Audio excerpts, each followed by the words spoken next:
Welcome, everybody, to another edition of Backroads broadcast on a windy afternoon here at the Rock Creek Lady Mustangs hosting the St. Mary's Lady Bears here in the first round of what will be the last season of the Mid-East League softball season. We're going to do a quick pregame here, brought to you by Tossic Landscape. Let Tossic Landscape create a landscape design that makes your yard the envy of the block. Not only will they plan the layout, look, and functionality of your landscape, but also handle the plantings to make sure your yard is lush and attractive. Tossic Landscape will provide a 1-year warranty on their Kansas-grown premium plants, as well as a 1-year warranty on their landscape and planting services. Contact Tossic Landscape today to learn more, to schedule one of their landscape designers. TossicLandscape.com or call 785-564-1727. Tossic Landscape, enriching lives through the outdoors. So we're going to have a windy day out here at the Rock. It's probably so windy we're not even going to be able to hear the national anthem, which could be going right now. But we'll get into that here in just a little bit. Mustangs last week had a good week. They went 3-1, splitting with the Chapman Fighting Irish early in the week. Here at home, losing game 1 3-6, but making a quick work at game 2, winning 16-1. Mustangs went on the road last Thursday to Marysville, where they took 2 closely contested high-scoring affairs, winning Game 1, 12-9 in an extra inning affair, then outlasting the Bulldogs in Game 2, winning 16-11. Both teams clearly brought their offense for sure, but that moved Mustangs to 11-3 overall and 8-2 against a very good North Central Kansas League group of opponents. Like I already said tonight, they'll be starting their path through the Mid-East League for the last time in this league's existence. Tonight's opponent's going to be the St. Mary's Lady Bears. Lady Bears aren't having a season that I'm sure they were hoping to so far. They're sitting at 3-7 on the season. They went 1-3 last week with a split against a pretty good Onega Buffaloes team that's 7-3 on the season.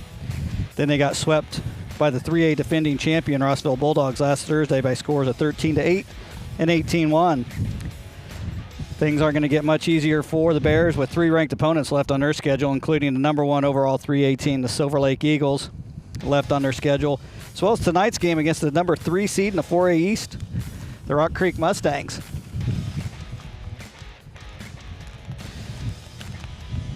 Mustangs currently sitting 3rd in the 4A East Regional, right behind number 1 Wamego at 9-1, as well as the number 2 Atchison Malware Hill Academy at 8-2. Mustangs probably have a couple games they'd like to have back, and I'm sure Wamego would like to have at least 1 pitch back, but that's why they play these games. We talked about last week in the broadcast just about how important all these short seasons are. You know, they got to bring your A game every single night. Mustangs now more than in years past really have to step up to these challenges of these teams. They have already matched last year's win total with 11 wins. And having an early season victory over last year's undefeated 4A champion, they've pretty much put a bullseye squarely on their back.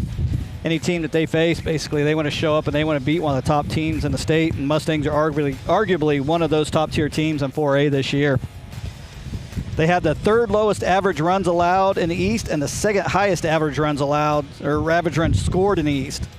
And only McPherson and Clearwater have larger average run differentials than the Mustangs in all of 4A. Those numbers tell a story, but they don't really matter a whole lot once the games get going. Mustangs have 6 nights left on their schedule, so there's a lot of softball left to be played. 3 of those are going to be against perennial powerhouses in like Clay Center Tigers, Silver Lake Eagles, and the Rossville Bulldogs. They need to keep putting up those offensive numbers while they're pitching and defense. Tighten up just a little bit and start locking down those opposing team hitters. Errors was an issue against Marysville.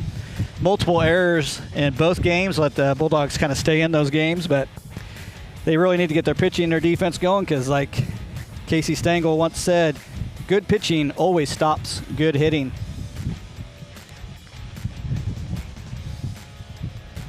So we see the coaches having their meeting there at home plate. Again, it's a windy one tonight. Before we get going, let's go ahead and get to our routes to victory for this evening.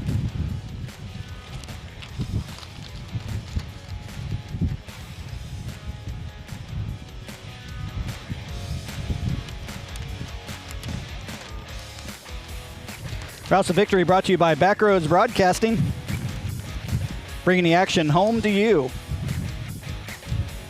For the Mustangs, they need to show up ready. Like I said, every team they play tonight is going to be ready to come at them. They need to get those bats going early. Mustangs don't like to play from behind. Get a lead, get going, and eliminate those mental mistakes.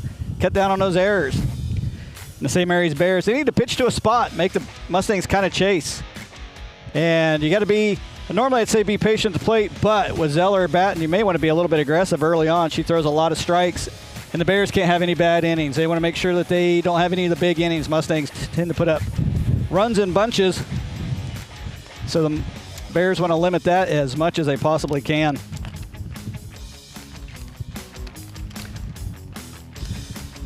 So there's been a little bit of a lineup change, but we'll go ahead and bring you what we had to start the game here with the Mustangs on defense.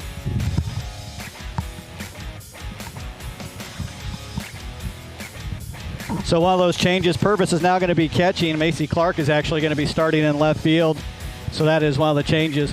So other than that, Zeller's still pitching. Purvis will be catching, not playing left field. McComb is still your first, Grady second, Smith at short, Plummer at third. Zinger will still be your center fielder. Jones still be your right fielder. But like I said, Macy Clark will get that start in left field. Leading off for the Bears, it's going to be number 1, Pauly, followed by Moylan, Singh, Dillon, Smith, Zemek, Kent, Mayhew, Pupplewriter, and Figgy. And we are set here, getting ready to go with pitch number 1 from Bryn Zeller to the leadoff batter for the Bears, Pauly.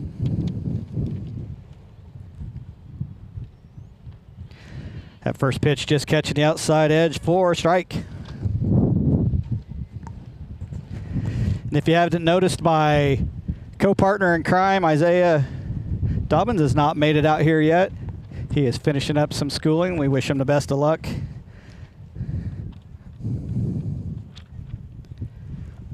I believe they're doing capstone presentations tonight, so for those of you that know what that means, you'll know how important it is. For those of you that don't know, it's really important.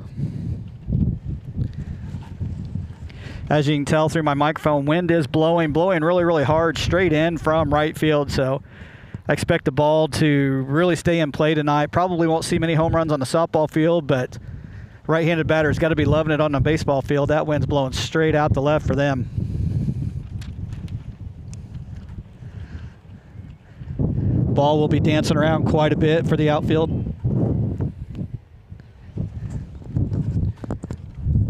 1 ball, 2 strikes currently to Pauly, your batter.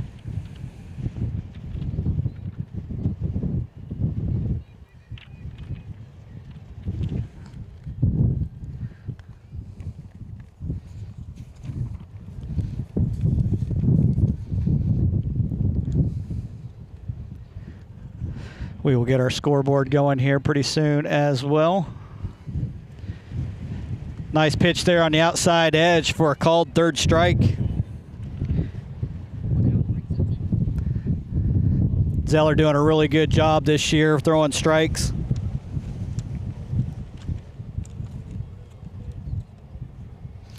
Coming into tonight's game, she was throwing at a strike rate of about 71%, so she doesn't throw a lot of balls. She's only walked 1 batter on the year. Moylan, the shortstop. Your batter squared up the bunt. Pull back, that's going to be a first pitch ball. That ball fouled straight back. 1-1.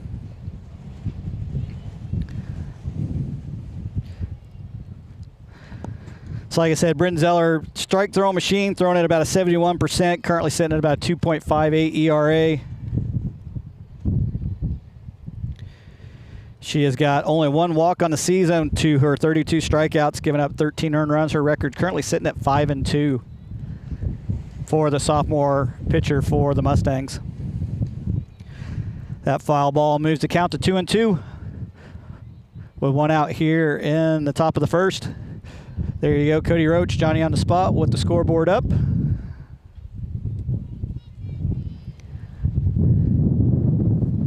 Top of the first inning.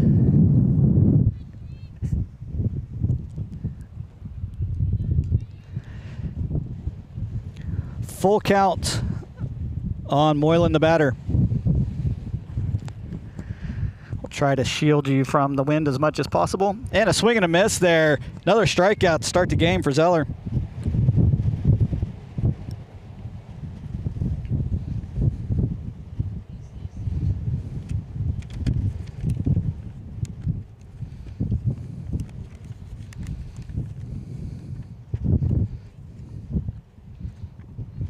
Your batter is going to be the pitcher, number 13, Sing Dillon.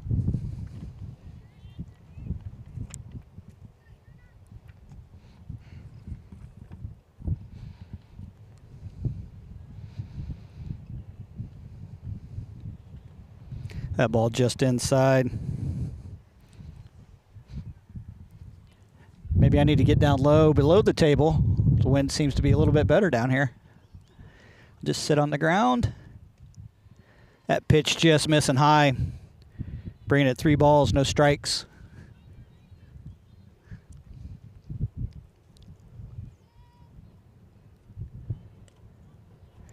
Just caught the outside edge there. Good pitch. 3 balls, 1 strike to Sing Dillon.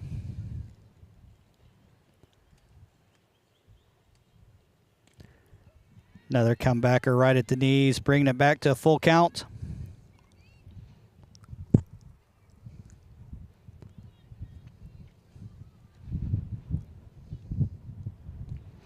Good work there by Zeller. Striking out the side in the first inning.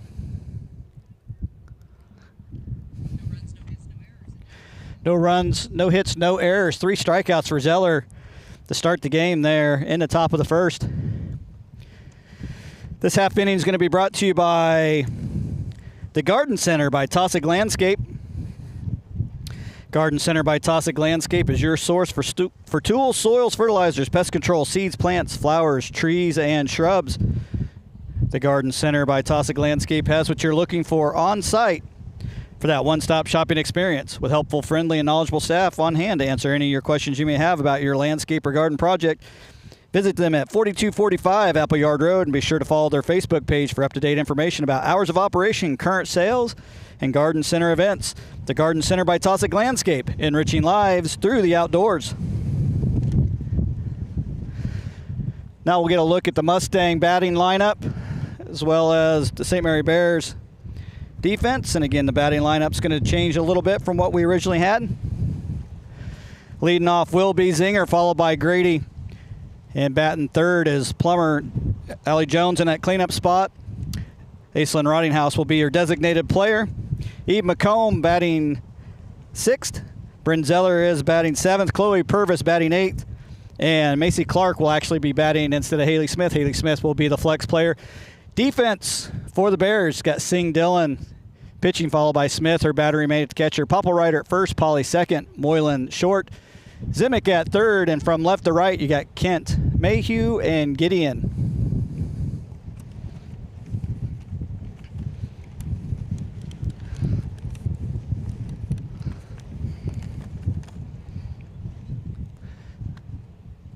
Sing Dillon here to get started. First pitch is going to be a ball outside to Zinger.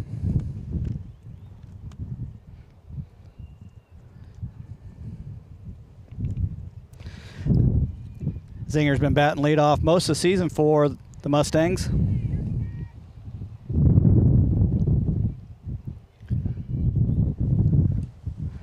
On base percentage of about .463. Current batting average about .396 coming into tonight's game.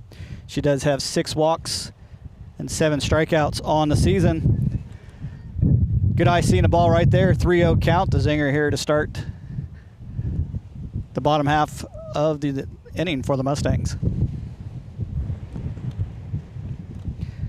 Taken all the way, watching that called strike go by. Zinger is tied for the team lead with Allie Jones in doubles. That just caught enough for another strike, bringing that back to a full count for Zinger.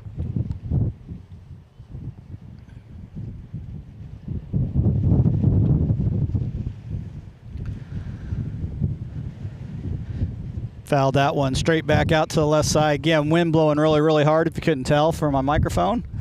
Blowing in straight from right field, so it's going to be tough on the defense. As we can see, number 5, Mayhew, adjusting right there for the wind. Center fielder for the Bears. Justin even more, knowing how far that wind's blowing. Zinger, kind of a slap hitter, normally pushed it to the left side anyways. Outfield playing in and very much off to the left side. Another foul ball down the left field line for for Zinger. Getting ready for her 8th pitch at this at-bat.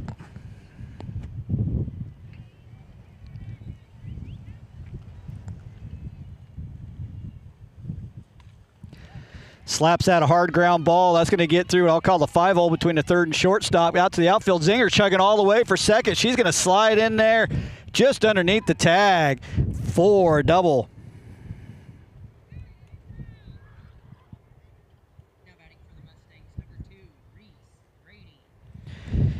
Reese Grady playing second base, batting second for the Mustangs.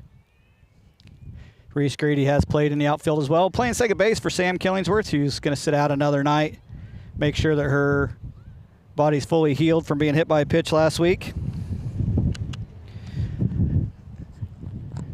Still a little sore, but from what I understand, no long-lasting major damage. She hopes to be back here sometime next week, too. It's going to be a wild pitch. That's going to allow Zinger to get down to third. She's going to get up. There's going to be a drop ball by third base. Zinger's going to go ahead and go on in for the score.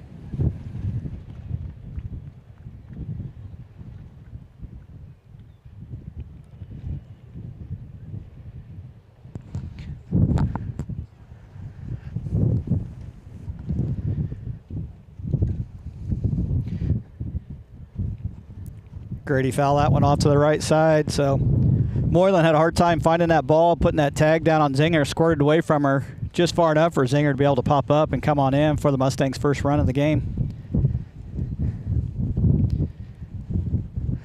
That's going to catch the outside edge. 2 balls, 2 strikes for Reese Grady. We've talked about Grady quite a bit. She bats all over in the lineup. She's been leadoff at some points in time. She's been 2, she's been 3, she's been down the order. She's going to work that count full.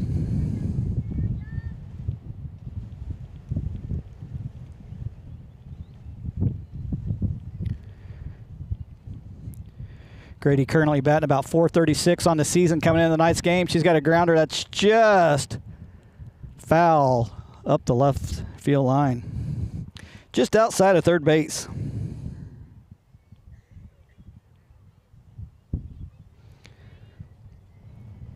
So Reese Grady batting .436, has an on-base percentage of about .521.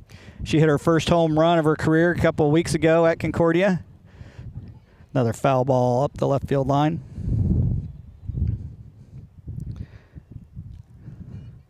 She will take her walks with her strikeout. She's got 8 of each. Right now just looking to get on base for the heavy hitters behind her and Plummer and Jones.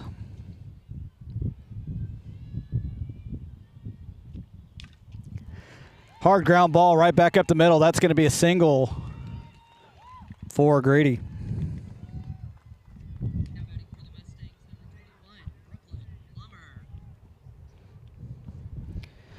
That'll bring up third baseman Brooklyn Plummer. Plummer's having a great season. Currently batting about .523, slugging percentage of .977. She's second on the team in home runs, second in RBIs. The only batter with more is who is in the on-deck circle, and Allie Jones.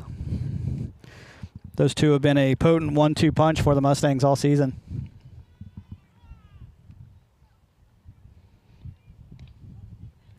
Change up in there for a strike.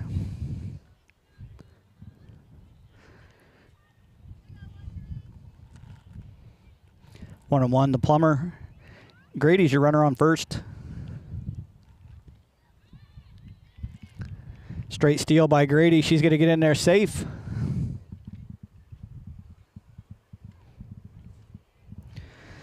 Say, don't expect the Mustangs to sit on any base. Mustangs pretty good at base stealing. They've only got one potential base stealer that's been caught all year. Unfortunately for Chloe Purvis, the only attempted steal to be caught was on her behalf. Everybody else is 100% on base steals. 2-2 your count to Plummer.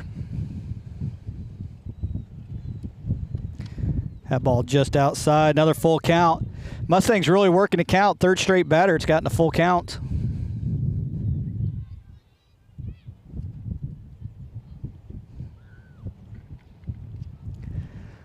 Plummer hits that one sky high, foul ball. See what the wind does.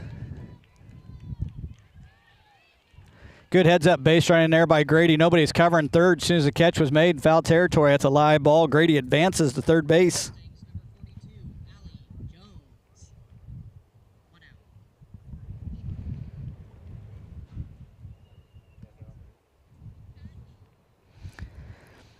Allie Jones, now your batter.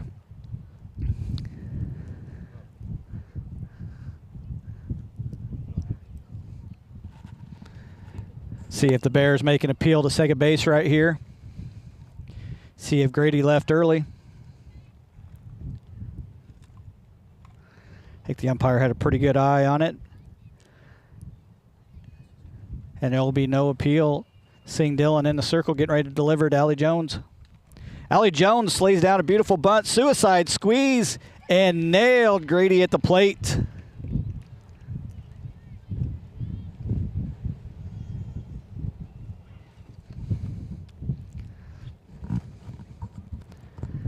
Mustangs have struggled most of the season to lay down a bunt. You got Jones, your heavy hitter, up there in your cleanup spot, lays down a bunt. Is one of the first ones to actually get a good bunt down. Now there's going to be a conversation here of whether there was obstruction at the plate. Was the catcher standing in front of the baseline before getting the ball? They're going to confer. I'm guessing this call very rarely gets overturned, but it's worth talking about just so it's in both the umpires' minds through the rest of the game.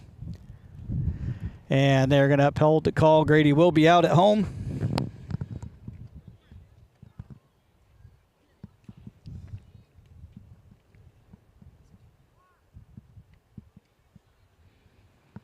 Now batting for the Mustangs, number 32. That'll bring up Eve McComb.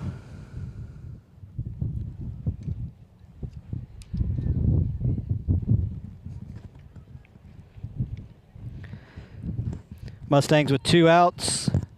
1 run in. Allie Jones is your runner on first base.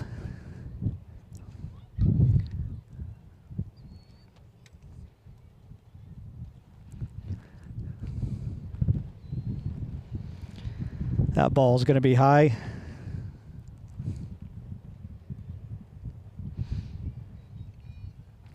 1-1 your count to McComb. Swinging at a ball far outside. Throw down to Jones. She's back in there safe.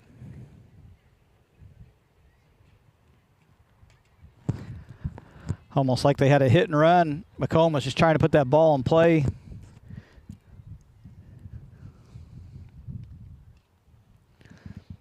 That ball just a little bit further outside. McComb didn't chase. 2 balls, 2 strikes.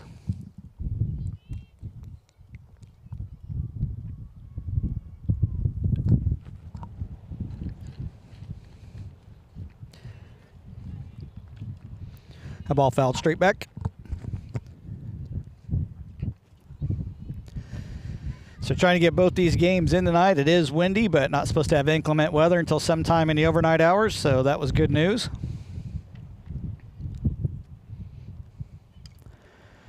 Combe just going down, staying alive, fouling that one off to the right side.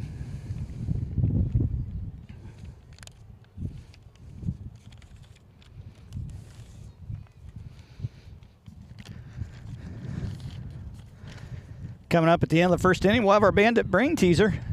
Fly ball, Wynn's going to play havoc on that. That's going to be shooting out, foul to the left side.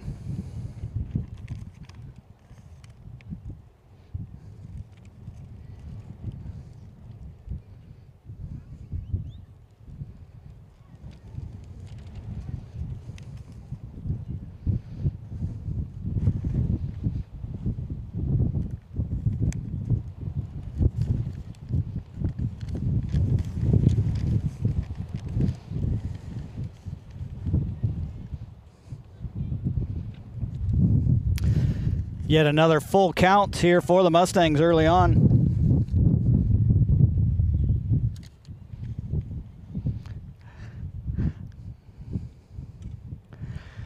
That ball popped up. That's going to stay in play, but get down foul. Sorry, I apologize. I said we'd have the Bandit brain teaser at the end of this inning. I can't read my own schedule. That will be coming up in the middle half of the second.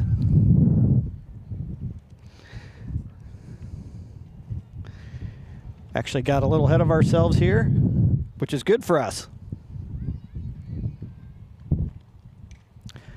Combe rips that one down the left field line, just out of play, foul.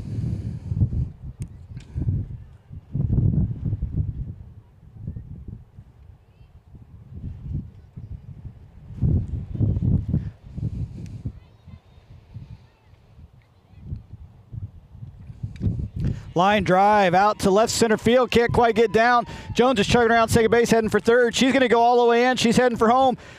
They're going to hold the ball up. Eve McComb's going to be into a stand-up double. Line drive into left center field. Can't get that ball back in, but Moylan couldn't quite get the throw in as an attempt on Jones. So McComb with the RBI. That'll bring up Bryn Zeller, the pitcher. That first pitch of ball just low.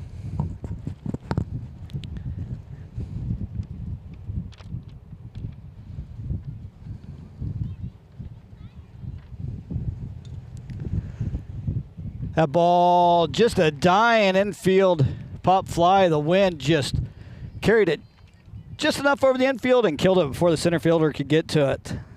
Courtesy runner number 9, Sam Killingsworth, who's not now batting for the Mustangs. playing in the field or hitting, will be running tonight. She's going to come in as a courtesy runner for Bryn Zeller as Chloe Purvis steps up. Looks like Aislinn Rottinghouse is on deck. Chloe Purvis swinging at the first pitch. That's going to be a pop-up. That's going to be handled over there by Zimick, the third base. That's going to be the third out.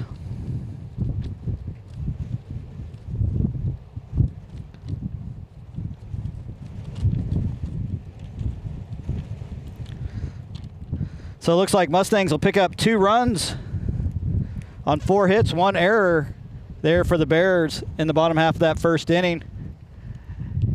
And since we're slightly ahead of schedule, we're just going to step away for a second and get you out of the wind.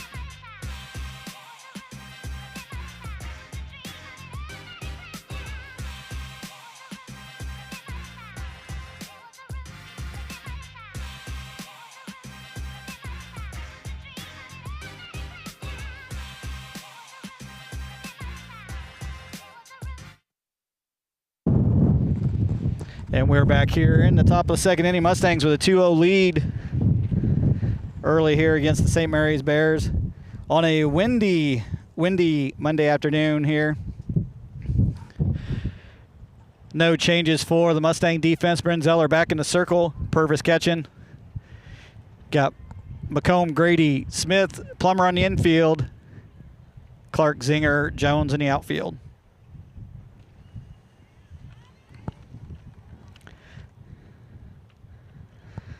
And the bases are empty. We got 3 guys doing 5 people's jobs right now. We're getting it. That fouled off to the right side there. On your batter, the catcher number 4, Smith. Zimick, third base, is on deck.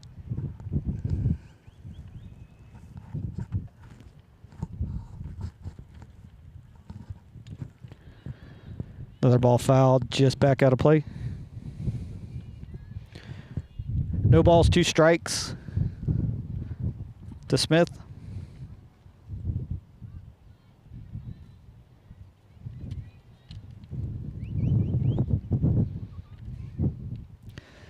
That ball just high. 1 ball, 2 strikes.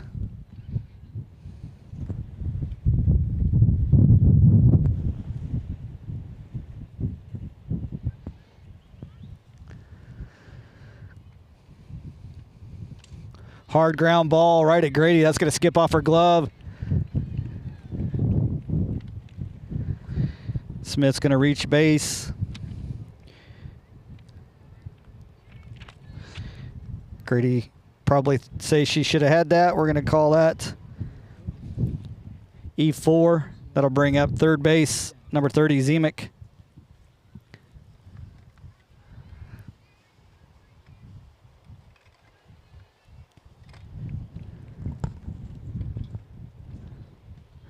It's going to be a called strike. Throw down, that's going to get past Smith. That's going to roll out to center field. And that's going to allow the courtesy runner, number 1, McCann.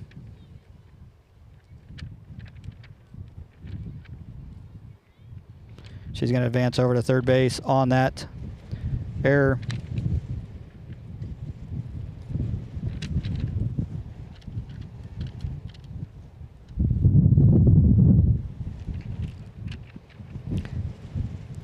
No balls, 2 strikes to Zemek. I think I just felt a drop. Getting confirmation, two head shakes. Looks like it's going to start trying to sprinkle on us here. Out here in center field at the Rock Creek Mustangs hosting the St. Mary's Bears. That'll move the count to 2-2.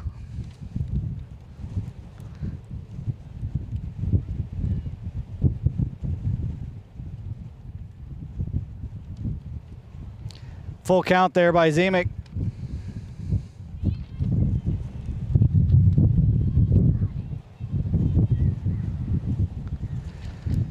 Mustangs no outs here in the top of the second. Foul that one back.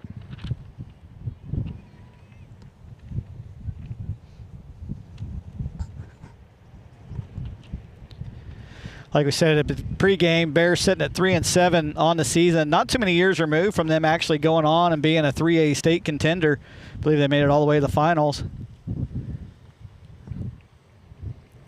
Had really good pitching there.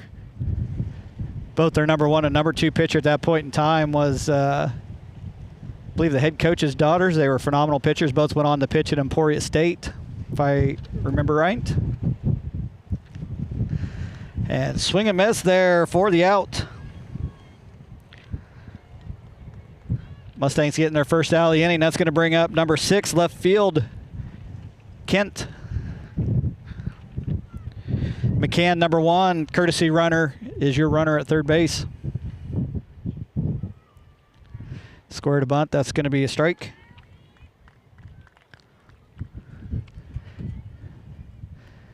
Head coach for the St. Mary's Bears. Does some coaching for travel teams during the summer. It plays a lot of small ball. I would think that their team are quite adept at bunting when needed.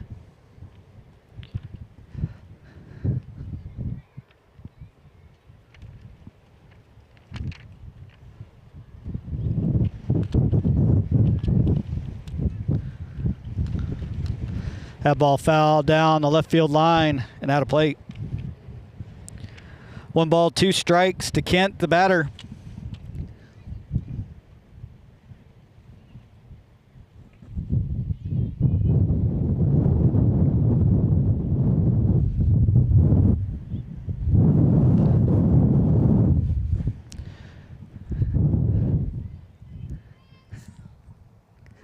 Swing and miss there. Nice comeback for Zeller, getting those 2 strikeouts. 2 outs now for the Mustangs. Center fielder number 5, Mayhew, now your batter. You can see a lot of Bears come in bat left-handed, pretty much a trademark, again, of Topeka Storm. The head coach coaches during the summer. A lot of slap hitting, a lot of small ball. And defense is kind of how they play the game. Different styles from the Rock Creek Mustangs. Use more power pitching, power hitting. Kind of struggled most of the times this year with small ball, getting bunts down. They've had a couple good bunts. Jones laid down a really good bunt there last time. Unfortunately, Grady was just called out on a suicide squeeze at home plate. Zeller here trying to get her strikeout for her third out, get out of this, leave McCann sitting there at third. Oh, that's going to be a hard ground ball. That's going to get through, and that's going to score McCann. Good piece of hitting there by Mayhew.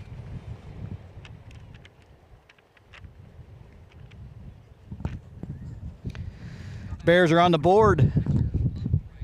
2-1 here in the top of the second. 2 outs for the Mustangs. Your runner at first going to be center fielder number 5, Mayhew.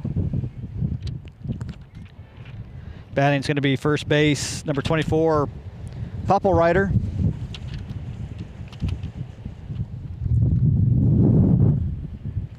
The wind does not seem to be letting up at all thus far. Maybe in another hour or 2. No balls, 2 strikes. 2 outs here in the second. Mustangs lead 2-1.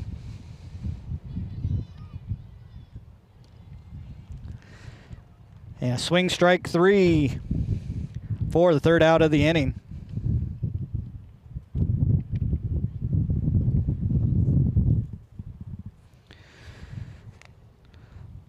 That'll bring us to the middle of the second. We'll go ahead and get going here with our first Bandit Brain teaser of the evening.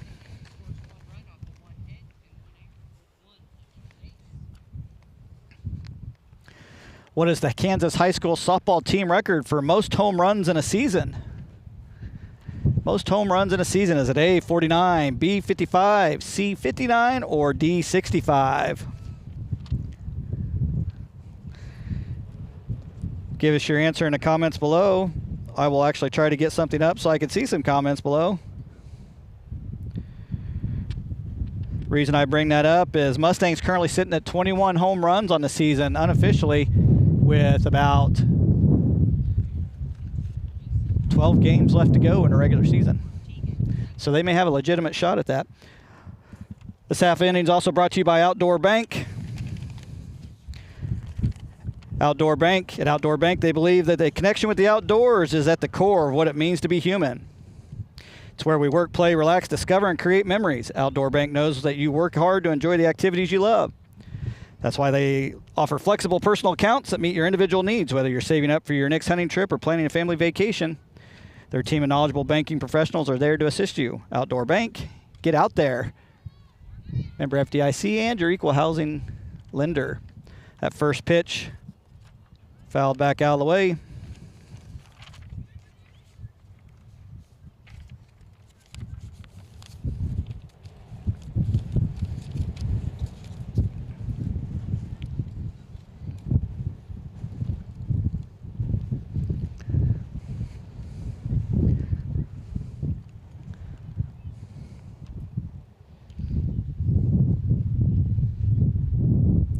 Double-edged sword broadcasting from Rock. No power outlets, so you can't have a computer, but yet when the wind's blowing, you have to have papers. You can't read off of them.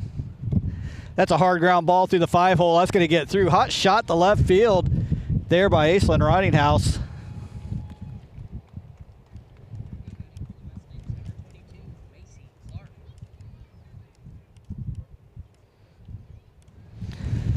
That'll bring up number 22, left fielder Macy Clark.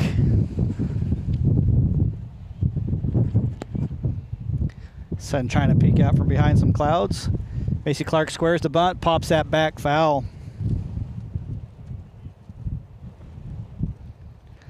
Aislinn Ridinghouse is your designated player. Haley Smith, shortstop's the flex player, will not be batting to start the game.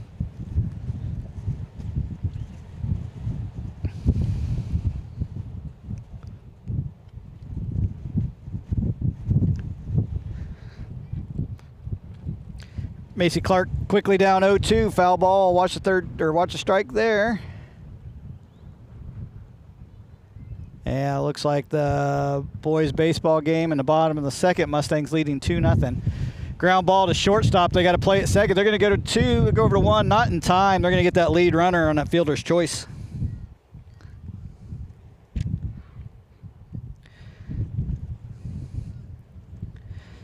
.64 put out there on the fielder's choice. Bring us back to the top of the lineup. And Tegan Zinger, who had a double on her first at bat.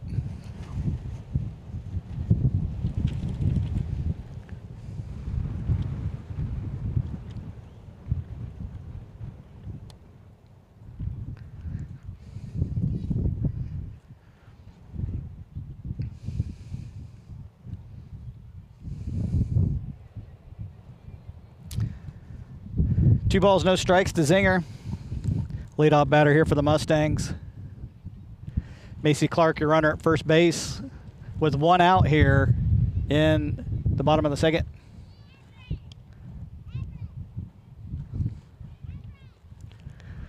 Three-0 count now for Zinger.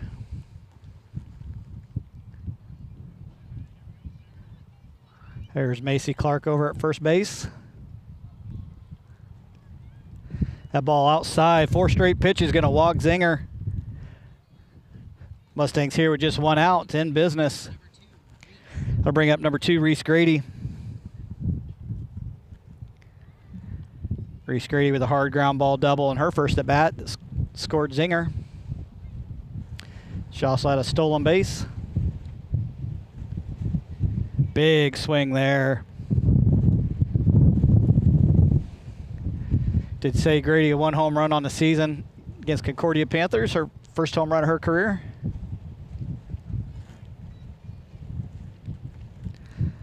Change up just down inside.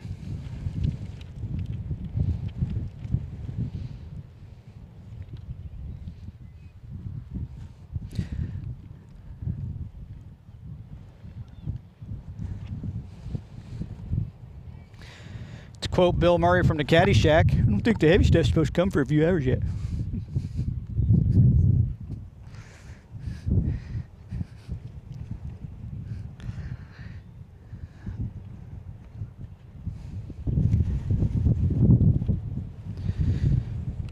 Three balls, one strike to your batter, Grady. Playing second base here for the Mustangs. That is a hard hit ball out the right field.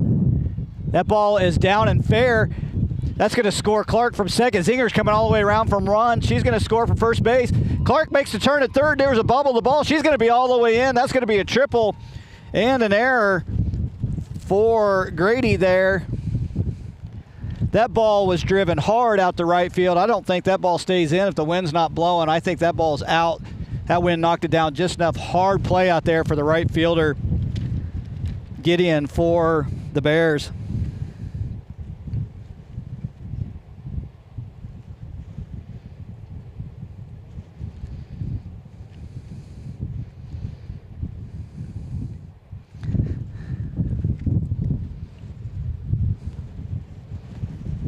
That'll bring up Brooklyn Plummer. Base is empty now for her, a 1 ball.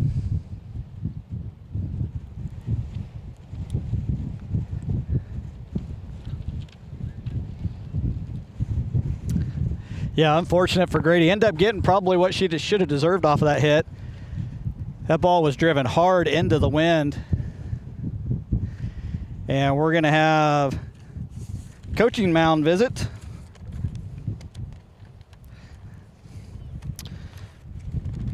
That coach's visit's courtesy of the Garden Center by Taussig Landscape. If you're struggling with your command of your outdoor project or can't get a good grip on your plans, visit the Garden Center at Taussig Landscape today to get that coaching and expert advice on how you can achieve that striking outdoor design that will make everyone stop walking, get out, take a seat in your outdoor oasis. That has loaded as many puns in there as I possibly can. That coaching visit brought to you by the Garden Center at Taussig Landscape.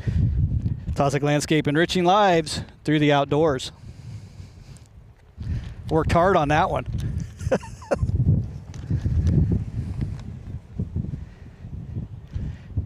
If you get out to Garden Center by Taussig Landscape, say the BRB guy sent you, they'll give you a 6-pack of pansies for a purchase of $30 or more. Hard ground ball to the third base side. Good play over there by Zimick. Over to first base to get the out.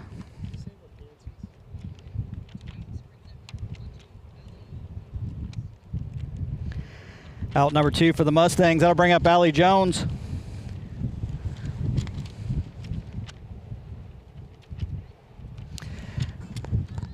Allie Jones tried to lay down a suicide squeeze sacrifice bunt in the first inning. Ended up getting a fielder's choice on a 1-2 play to get Grady out at home.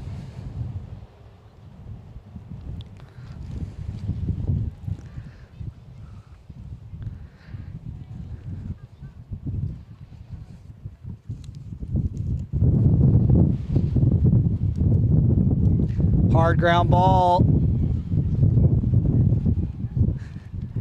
on the left field line. Looks like that's going to be fair. That's going to be a single for Jones.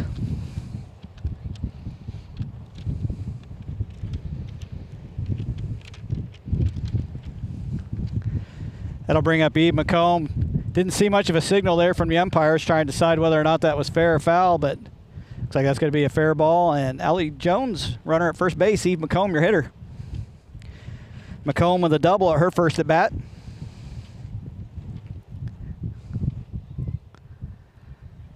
Change up just low.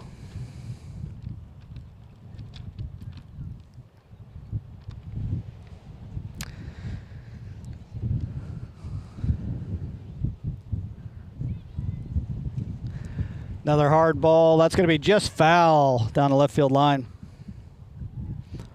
1 ball, 1 strike to McComb.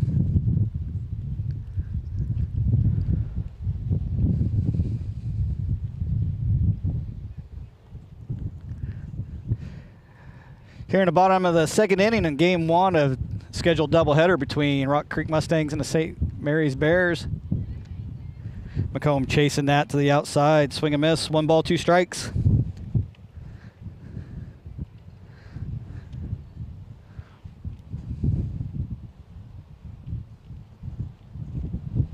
That ball way outside. Jones trying to do a straight steal. And the ball comes out of the glove of Moylan.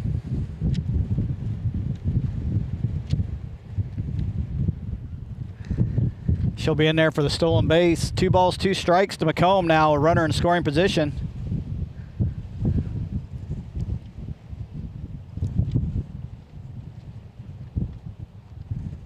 See Jones there on second base. That ball fouled straight back. Heads up over there by the baseball field.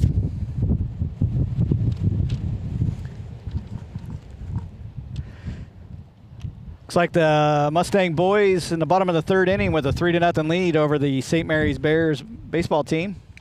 That's a hard ground ball. That's going to be through the hole, but that's going to be quickly in. Good job there by the left fielder, Kent, to get that ball back in to keep Jones at third base, holding McComb to a single.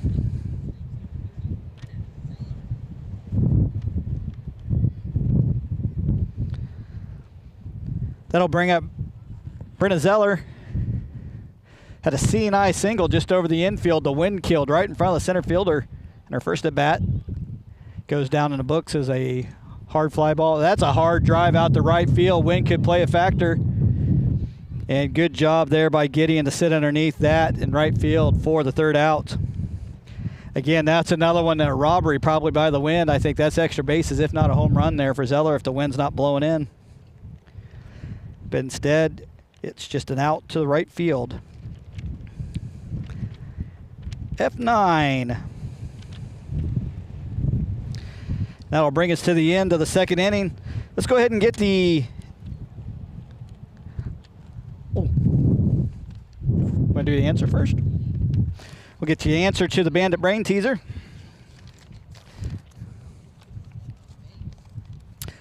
What is the Kansas high school softball team record for most home runs in a season? 49, 55, 59, 65. That answer is C, 59 home runs in the 2014 season by Bishop Carroll. So more games this season, so some of these records may start to fall. This half of the inning also brought to you by Taussig Landscape. Taussig Landscape, specializing in high-quality landscape, irrigation installations, and much more. Their team of experienced professionals specialize in all aspects of landscaping. Whether your landscaping needs are large or small, Taussig Landscape is there to help. Contact them today at 785-564-1727 to schedule a free consultation and start transforming your outdoor space in the oasis of your dreams. You can also visit their website at www.tossiclandscape.com for a full list of products and services. Located at 4245 Appleyard Road, Tossic Landscape, enriching lives through the outdoors. Quick action back, first pitch, ground ball to right field. That's going to be throw out by Allie Jones. Excellent play there on the 9-1 put out. Figgy was your batter. Didn't have a chance to call her name. First pitch she saw, she liked. Hard ground ball out to Jones, who made a great play back in to get the out. That'll bring us to the top of the lineup. Ground ball to McComb. 2 pitches, 2 quick outs. Pauly again, first pitch, liked what she saw. We talked about it. Zeller throws strikes. Got to be aggressive early on. They're seeing the strikes. Now they just want to put the ball in play.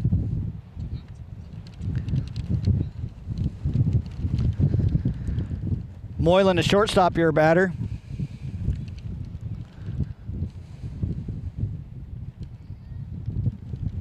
Struck out swinging in her first at bat.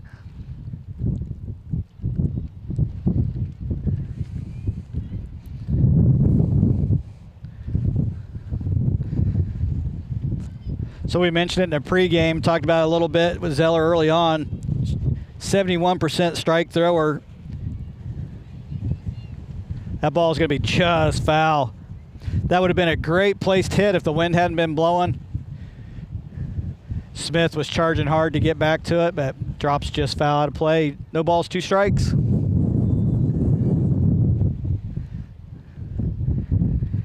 For Moylan, the shortstop here for the Lady Bears.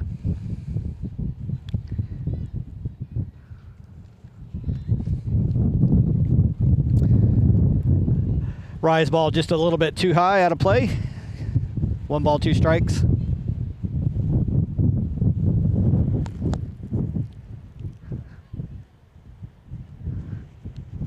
Good pitch right there on the outer half. Zeller gets a swing and a miss. Quick inning for Bryn Zeller. Due up for the Mustangs this half of the inning is going to be Purvis, Rottinghouse, and Clark.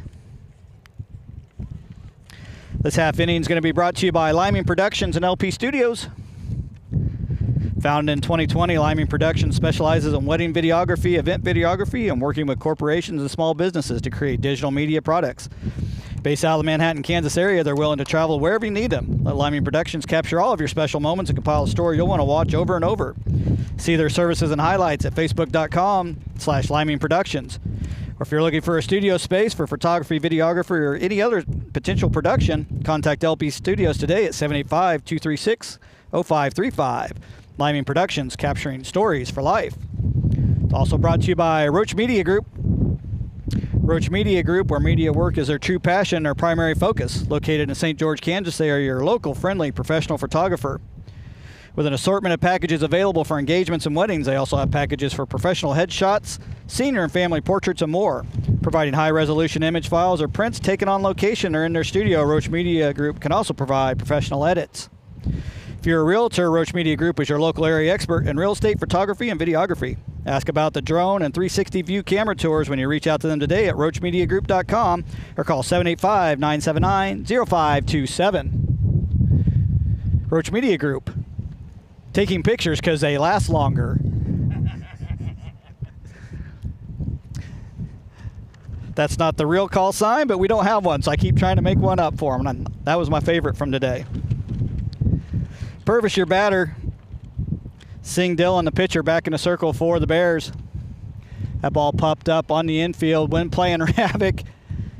It's off to the second base side, but Moylan coming over to make the play.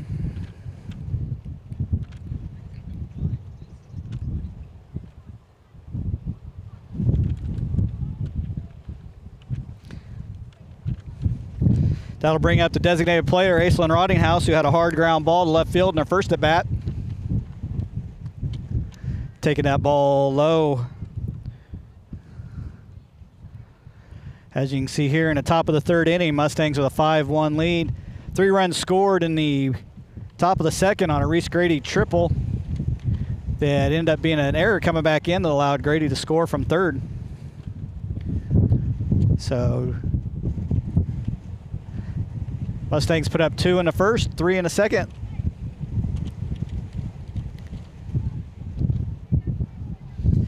Back here in a sunny, calm Monday afternoon in the Flint Hills of Kansas. Oh, as I started saying that, the wind actually died just a little bit. Maybe I keep saying calm. Taking that strike all the way. 2-2 is your count now to Aislinn Rottinghouse.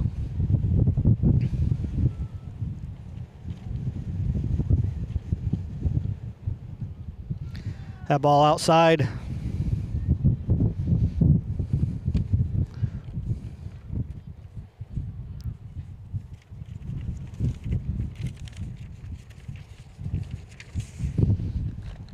That ball's up to the left side. That wind's going to carry it out of play.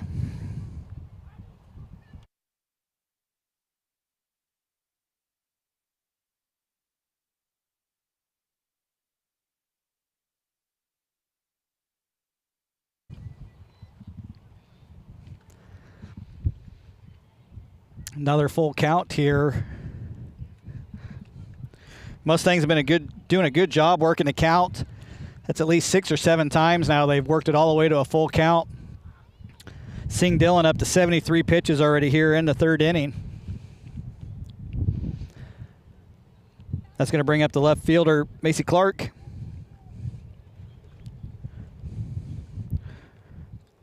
Clark grounded into a fielder's choice in her first at bat.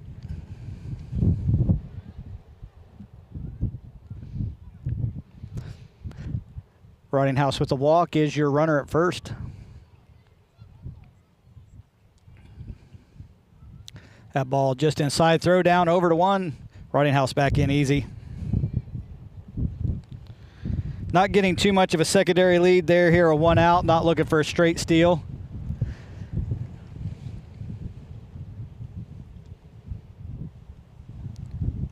Swing just over the top of that. Looked like maybe a changeup.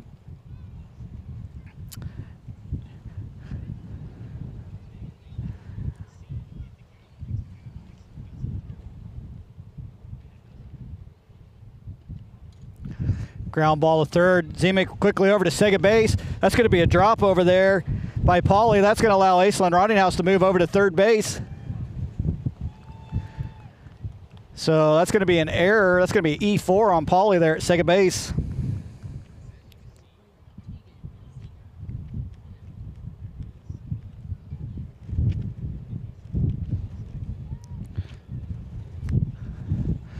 So runners at the corners, with leadoff hitter Zinger stepping into the box. Zinger 1 for 1 with a double and a walk here in game 1.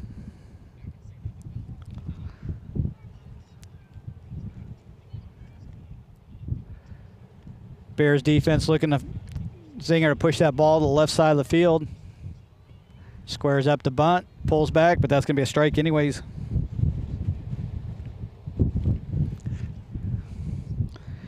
Kenton Mayhew and left and center field sneaking in just a little bit there. Zemek from third base creeping in just a little bit. That's a slap shot just outside of play there on the left field line.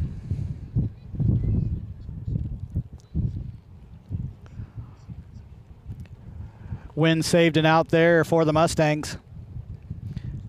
Now wind blowing. Kent said about the proper depth. She makes that play probably.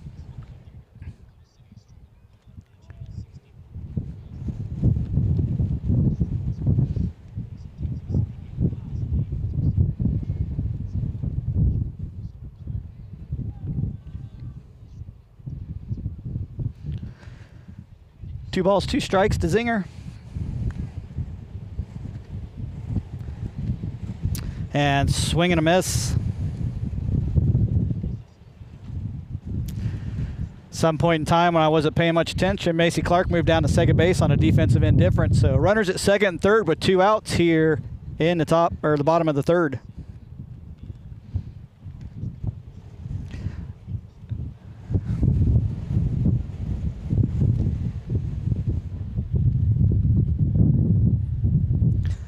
Runners at second and third here in the bottom of the 3rd. Cody Roach needs 3 hands. I'd get it. Oh, that's close on the throwback down. Rottinghouse at third.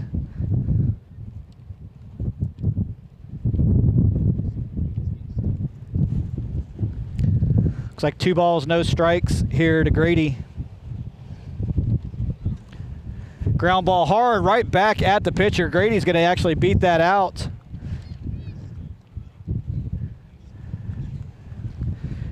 Two outs. Aisel and Rottinghouse kind of froze over there. Didn't want to get thrown out at home, have the third out at home. But, yeah, hard ground ball right back at Sing Dillon. Bounced off of her glove. Looks like she's going to be okay, but everybody's safe.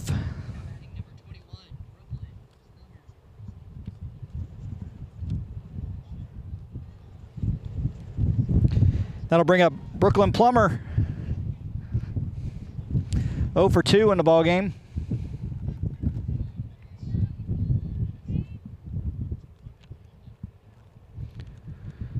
She had a pop out and a ground out. Looking just to drive one in the gap here, score a couple runs for the Mustangs.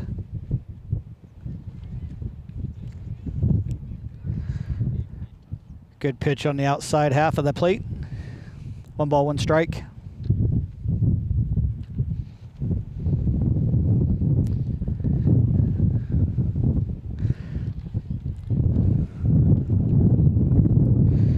Plummer'd like to have that one back. Fastball right down the middle. Couldn't quite swing on it. 1 ball, 2 strikes here. Plummer got to go into protect mode. Not chasing on the outside half. Tried to get several Mustangs go out there. That ball's just a little bit too far outside. Looked like a pretty easy layoff there for the Mustangs. Bring that back in about 6 inches. You get them chasing. 2 balls, 2 strikes. And that's going to hit her. Plummer hit on the back leg there on that pitch. That'll be an RBI, scoring Aisel and Rottinghouse from third. That's going to leave the bases loaded for Allie Big Damage Jones coming up to bat.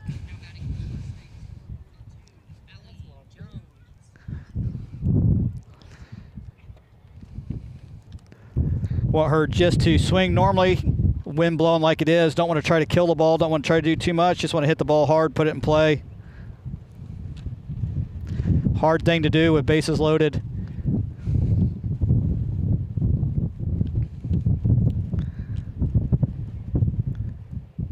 Allie Jones with 7 home runs on the season, leads the team with 28 RBIs, so that's why I just called her Big Damage. Can't ask for a better hitter in a spot like this right now for the Mustangs. That ball bounces up there for a ball, 1 ball, 1 strike. Bases loaded for the Mustangs. Got good speed at second and third. Ball a gap, should score 2.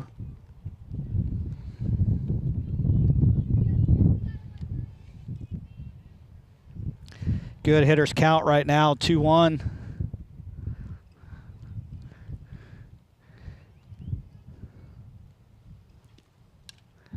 Big swing just underneath that pitch. Fouled that high and back out of play. 2-2's your count to Jones.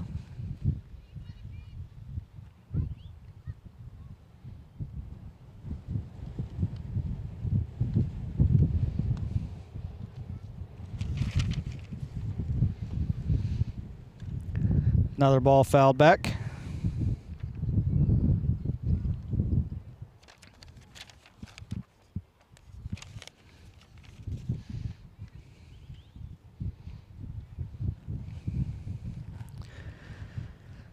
It is the bottom of the third here. Bases loaded for the Mustangs. Allie Jones, your batter. Sing Dillon, the pitcher for the Bears.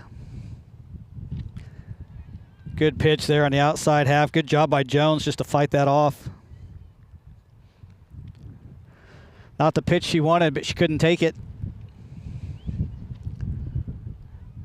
Doing a good job in protect mode here. Got to be careful what you throw if you're Sing Dillon. Don't want a wild pitch. Don't want one to score easily from third. Got her swinging on the outer half. A good pitch there by Sing Dillon. Leaves the bases loaded. Mustangs managed to put 1 more up on the board, taking a 6-1 lead here at the end of the third inning.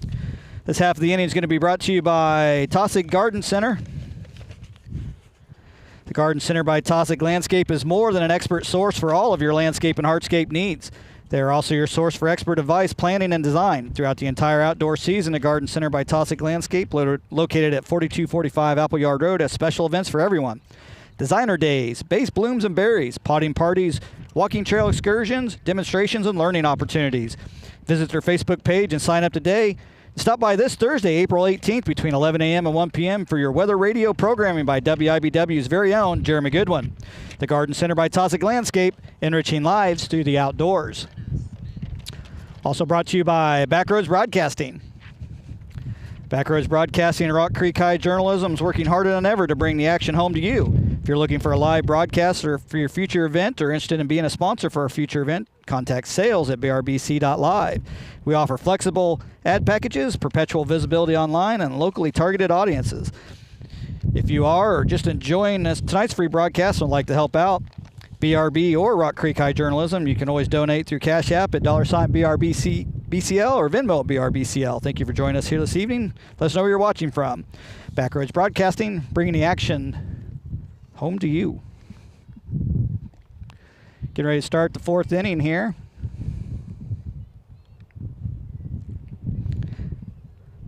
Up for the Bears, going to be the pitcher, Sing Dillon.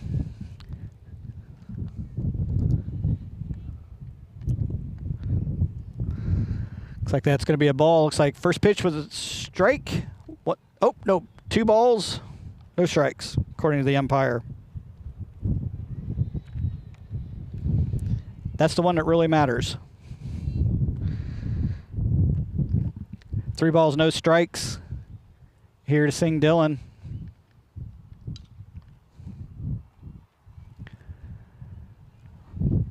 Was not taking on that one. Foul that off.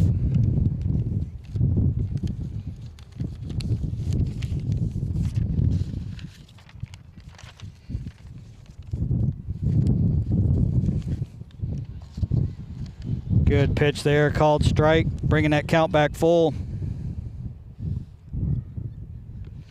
Zeller only at 52 pitches so far here, just starting out the fourth. That ball fouled off to the right side.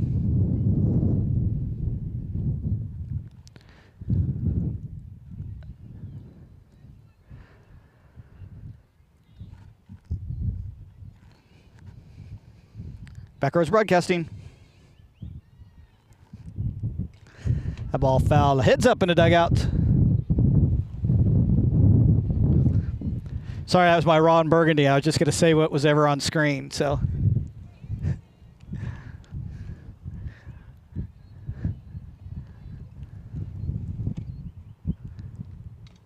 ground ball to Grady. Over to McComb for out number 1 here in the top of the fourth.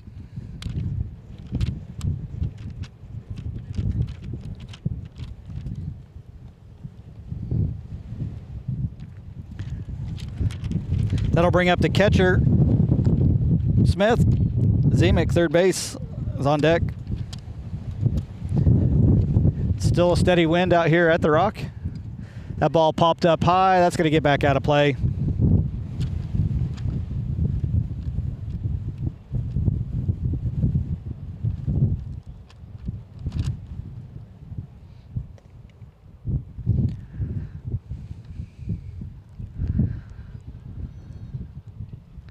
Nice pitch on the inner half right there by Zeller.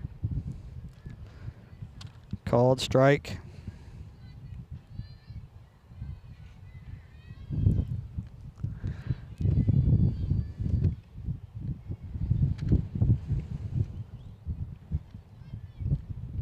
Swing and a miss for out number 2.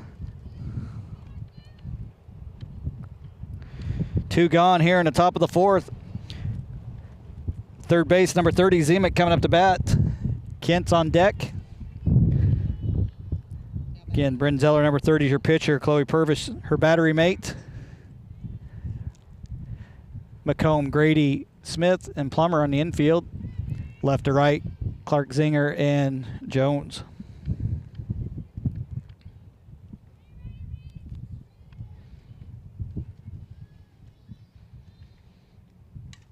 That ball fouled back out to the right side.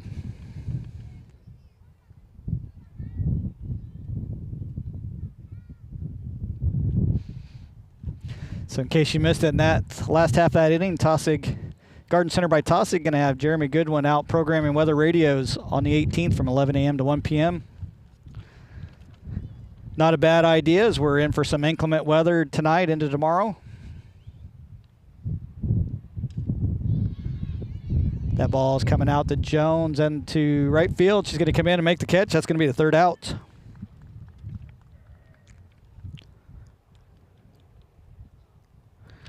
So no runs, no hits, no runners on base. Cutting in the bottom of the fourth inning. This half inning is going to be brought to you by Roach Media Group.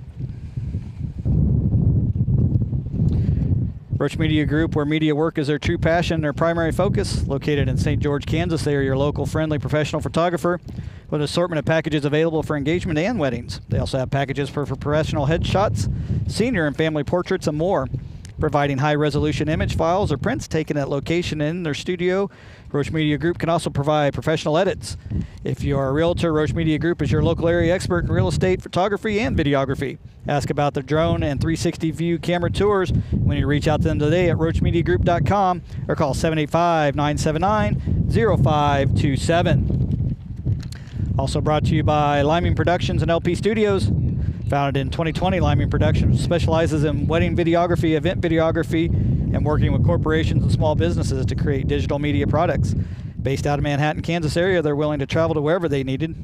Let Liming Productions capture all of your special moments and compile a story you'll want to watch over and over. See their services and highlights at facebook.com/Liming Productions. If you're looking for studio space or photography, videography, and any other potential production, contact LP Studios today at 785-236-0535. Liming Production, capturing stories for life. E. McComb wasted no time. First pitch, fly ball out to center field. Mayhew sitting underneath of it, going to make the catch. Now batting for the Mustangs, number 30, Bryn Zeller coming up to bat.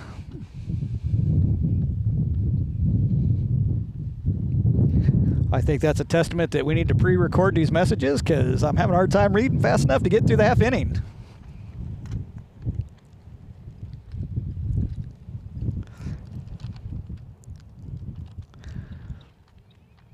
Zeller down 0-1.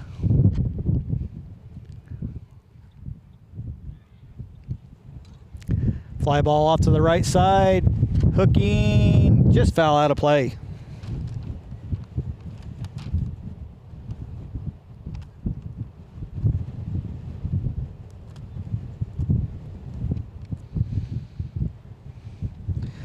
No balls, 2 strikes to the pitcher for the Mustangs, Brennan Zeller.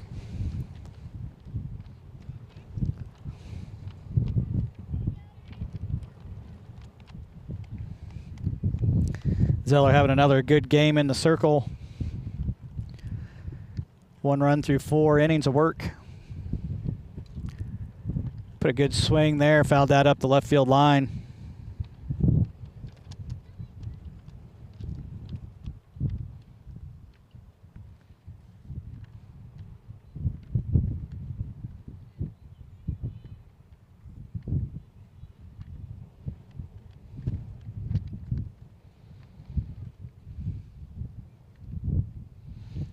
Ball coming a little bit low.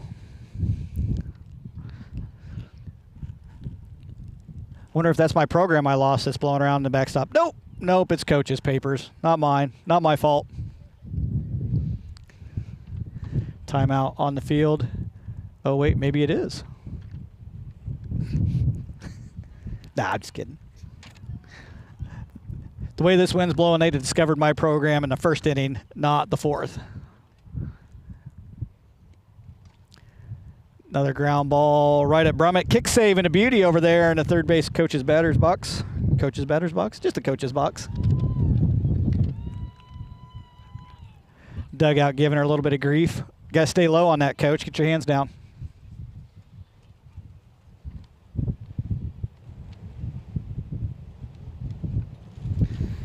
Good job by Zeller working the count full. Yet again, Mustang's been working the count a lot today. Another full count.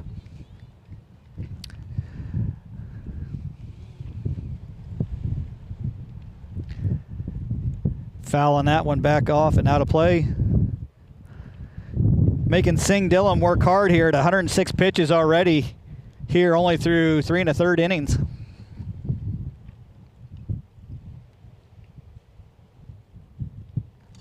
Line drive, hot shot to left field. That's going to get past the left fielder. Can't. That's going to roll all the way to the fence. Zeller's going to be rounding second. She's picking up third base coach. She's chugging hard for third. She's sliding in there. She's going to be safe at third base with the triple.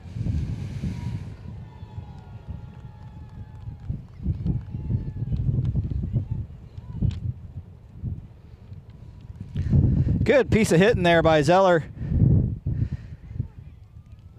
Looks like the concession stand may be on fire.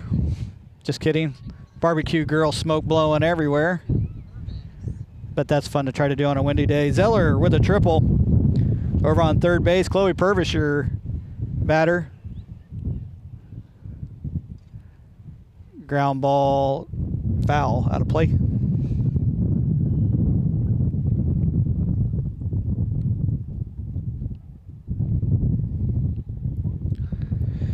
Purvis 0 for 2 so far in the game with a couple flyouts, one to third, one to short. Looking for a line drive right here, something hard on the ground. There's something hard on the ground right at third base. They're going to bobble it.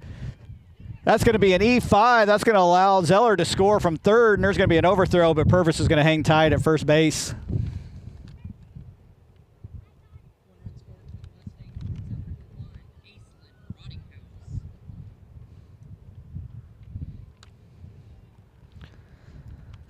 So that'll go in the book as an E5. Rottinghouse with a line drive, trying to damage a spectator over there just off the left field side. So, me being the hard bookkeeper that I am, Purvis won't get an RBI there because of the error, but the run counts regardless. 7-1 lead for the Mustangs.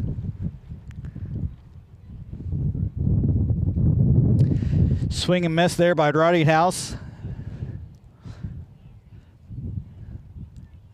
Down 0-2.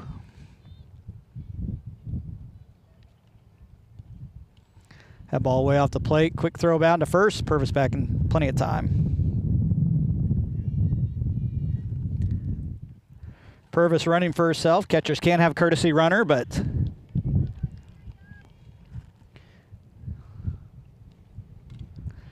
that ball is deep. Will it stay? It does not stay fair. Just foul off the left field line.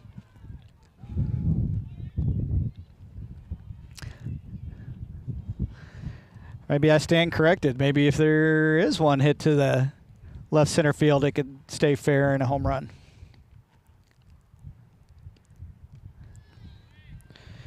Another take there, bringing that 2 balls, 2 strikes to the freshman.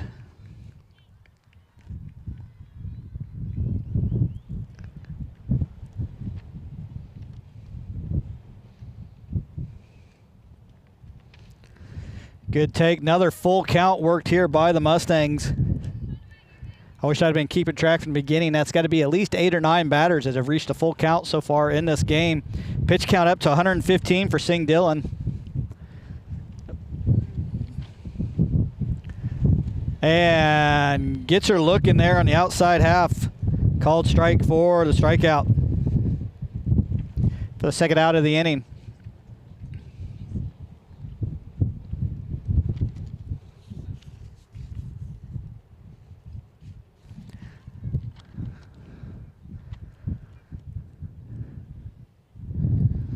It's going to be ball 1 to your batter, Macy Clark.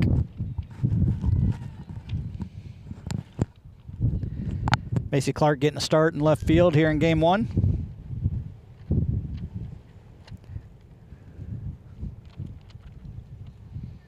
Easy take there. 2 balls, no strikes.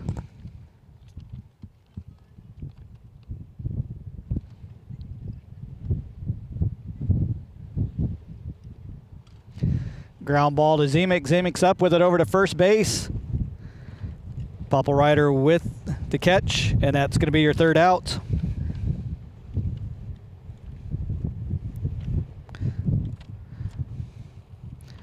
That'll be 4 in the books. Mustangs lead 7-1. This half inning is going to be brought to you by Backroads Broadcasting. Hey, that's us. Backroads Broadcasting. Do you have an idea for a new show or a broadcast opportunity but don't know how to get started? Contact us here at Backroads Broadcasting and bring that idea home from concept through production. We're looking for entertainment events, shows, and event content creators for our Backroads Broadcasting BRB channel. Podcasts, skill shows, talk shows, how-to shows, instructional or hobbyist shows. Backroads Broadcasting can also bring you live production of parades, music festivals, and non-school sporting events. Contact us today at sales@brbc.live or 785-236-0535. Backroads Broadcasting, bringing the action home to you, and maybe even bringing the entertainment home to you. Also brought to you by Shortstop. Shortstop offering the convenience that you need and the service you deserve. You'll find a friendly employee ready to serve you every time you walk through the door. Shortstop, with over 90 years in the industry, always has daily food and drink specials with the highest quality fuel at each of their 18 locations throughout Kansas, including St. Mary's, Riley, Clay Center, Wamego, Manhattan, and Westmoreland. Come visit them at any of their many locations for exceptional service. Check out their specials available at all locations. No matter where you're going or how long it takes to get there, you'll always have time for a Shortstop. Due up in this half of the inning for the Bears. Leading off is going to be left field Kent with center fielder Mayhew on deck. Did she offer? Looks like that's going to be negative, Ghost Rider. That's going to be a ball. Everybody waiting. Safe on the appeal. No, they said she went. Thanks for that pickup there by the camera operator, Cody Liming.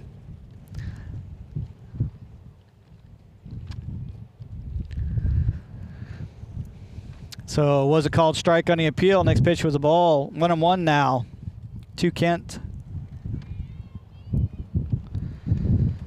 Swing and a miss here. As you can see, Mustangs leading 7-1 in the top of the fifth. Wind still blowing straight in from right field.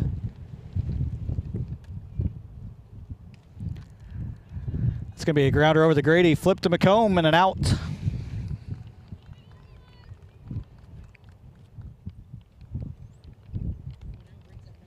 That'll bring up number 5, center fielder Mayhew. Zeller through 4 1/3 innings, still doing pretty good, only at 66 pitches.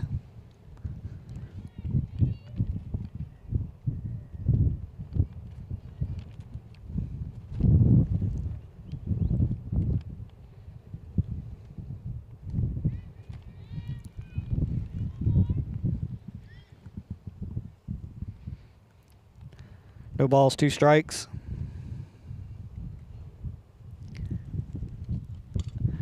Oh, ground ball off the end of the bat over to Plummer. Plummer up with it quickly over to McComb, getting the out. Good play there by Plummer.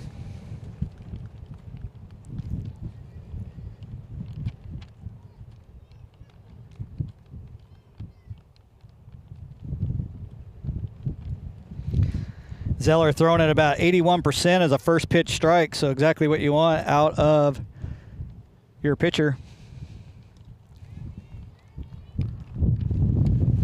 That's why I kind of talked about originally. We said be patient at the plate, but once I saw that Zeller was actually pitching, you want to be aggressive with her because she doesn't waste any time. 80% first pitch strike.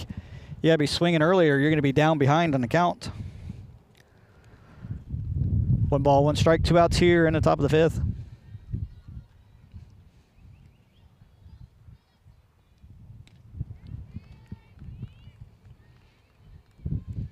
Another swing and miss there for Zeller. Like a drop ball. See if she comes back with a rise right here. No, hard strike right on the outside corner. Froze her. Good pitch there by Zeller to end that half of the inning. Hey, we're all caught up. Guess what it is? It's time for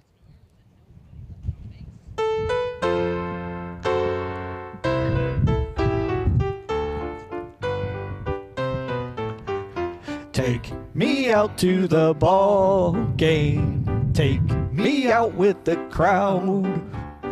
Buy me some peanuts and Cracker Jacks. Well, I don't care if I ever get back. Oh, and root for the home team. If they don't win, it's a shame. For it's 1, 2, 3 strikes, you're out at the old ball game. All right. Okay. Let's get some runs. Thanks for indulging me, folks.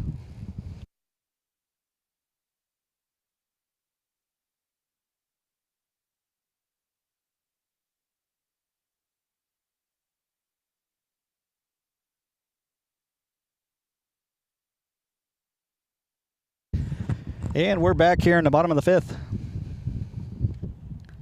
High fly ball straight at us, but the wind's going to push it. Mayhew tracking it and makes the catch. That was Zinger on the first pitch, leading off for the Mustangs here in the bottom of the 5th.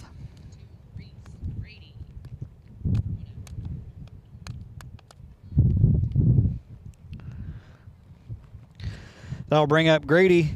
Grady 3 for 3, having a game today. Nice line drive. That's going to get down for a single. Collision there between Mayhew and Moylan, but looks like everybody's okay. Grady's going to be 4 for 4 on the day. Now batting for the Mustangs, number 21, Brooklyn Plummer. That'll bring up Brooklyn Plummer, 0 for 2. Hit by a pitch in her last at bat.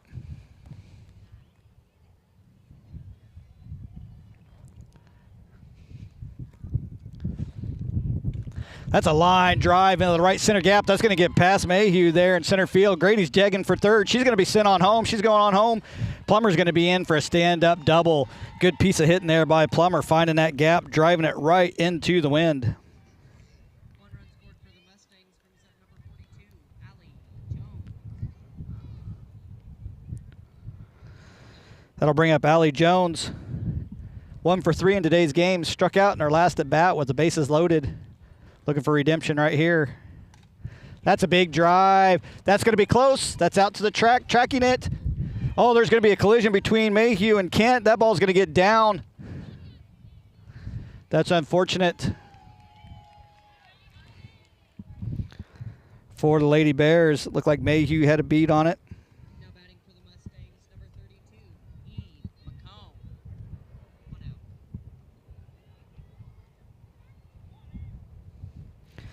Eve McComb up to bat, 2 for 3 in the game with a double herself. That ball's going to be kept in front. No place for Plummer to go from there.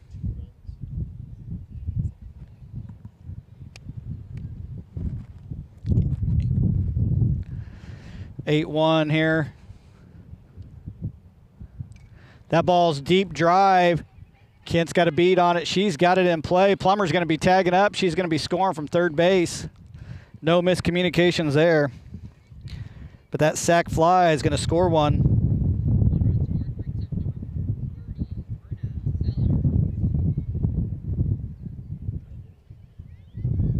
Brenna Zeller. Allie Jones unable to advance, but runner on second base. Bryn Zeller up to bat. Knuckled that ball just off the end of the bat. Good play over there by Popplewriter. Boy, I sure hope I'm pronouncing that name right because I love it.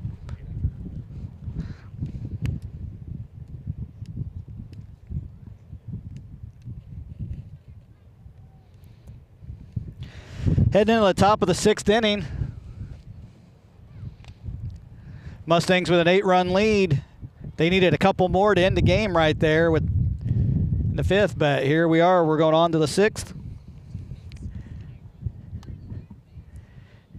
And if you're local advertisers trying to get some business in right here, we got some ad sales happening in the 5th, 6th, 7th inning for half the price of a normal ad, just because we can't guarantee they'll happen on a nightly basis due to run rules. Score update from the baseball game. Looks like in the bottom of the 6th inning, Mustangs with an 8-0 lead over the St. Mary Bears.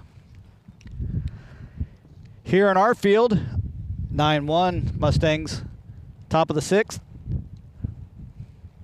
Once again, drops are falling on me.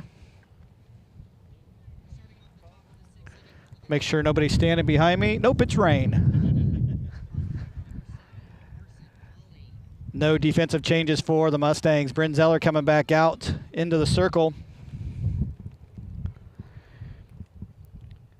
She's having a pretty good game so far. Only 73 pitches into this. Leading off for the Bears is going to be their designated player, number 22, Figgy. Swing and a miss.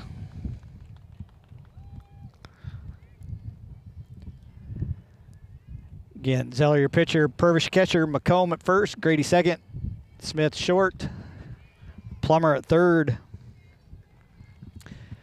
Clark in left field, Zinger in center, Jones in right.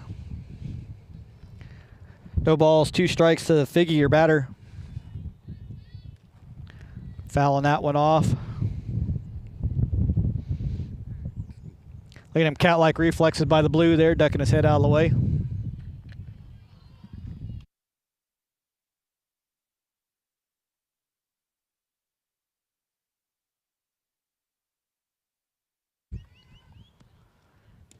Good pitch, rise ball right there. Got her swinging, couldn't catch up with it. Another strikeout for Zeller. That's her 10th of the game.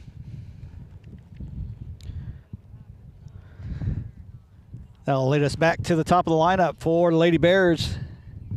Number 7, Polly.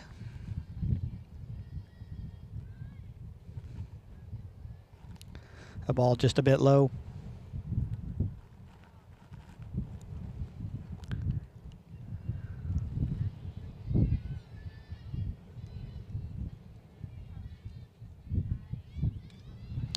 Good bunt there. Zeller's got it over to first quickly. Grady covering first base. That just pops out of her glove. That's actually going to be an E4. I think that was a good play, good throw by Zeller. Just came out of Grady's glove covering first base.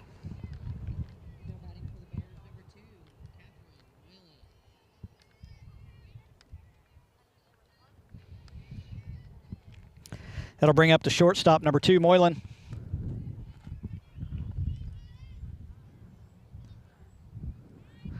Good pitch there for a strike.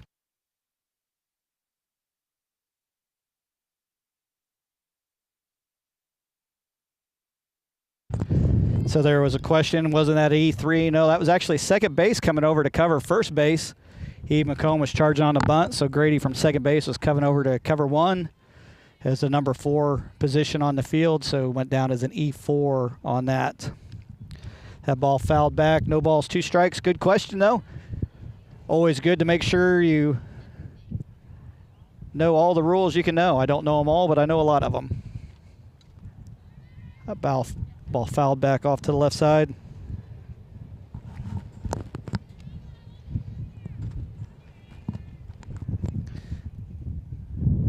Light sprinkle out here at the Rock. Wind blowing in from right field at a steady 20 miles an hour. Another swing and miss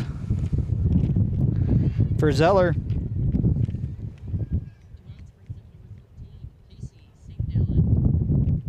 Be 11 strikeouts through 5 2/3 innings so far. Your batter is going to be the pitcher, Sing Dillon. Ground ball just foul up the right field side. Just out of play beyond first base.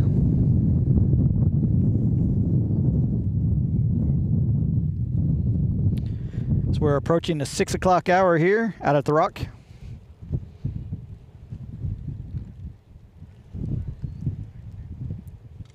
It's going to be a ground ball to McComb with the scoop and the touch out at 1.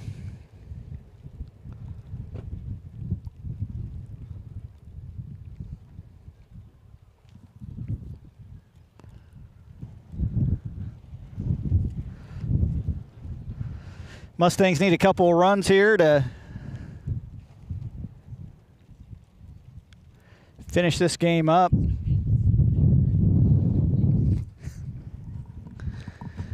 Leading 9-1 here, heading in the bottom of the 6th. Due up for the Mustangs is going to be the catcher, Purvis, followed by designated player, Ridinghouse. And your left fielder, Clark. Sing Dillon back in the circle for the Bears. She's sitting at about 126 pitches. 9 runs, 6 of them earned, 2 walks, 3 strikeouts, 1 hit batter so far in the game through 5 innings of work.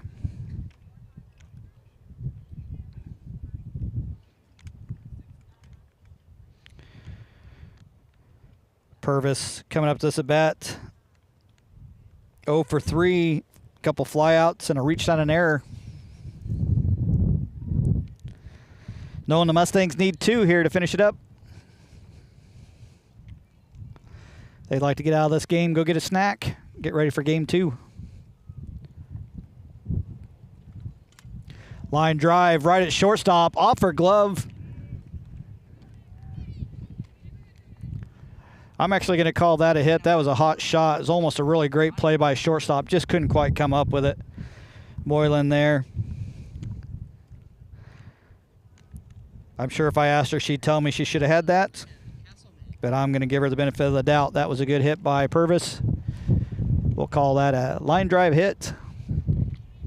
That'll bring up Aislinn Rottinghouse, who had a really, really long foul their last at bat.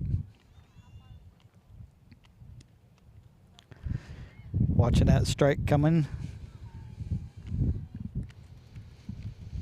Rottinghouse 1 for 2 in the game.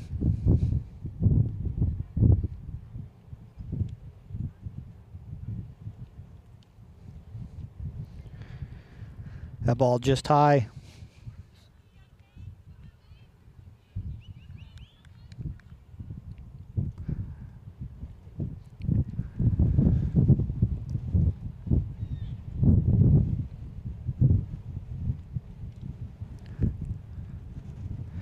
That ball line drive out of play. Good job by our secondary camera operator there to show us that there was actually a courtesy runner come in for Purvis. That's number 19, Castleman, now on first base. That ball way outside. Throw down, Castleman back in underneath the tag.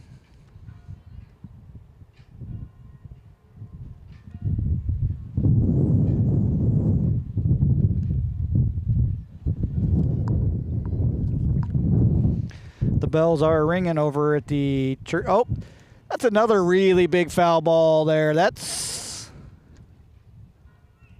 ended up on the baseball field.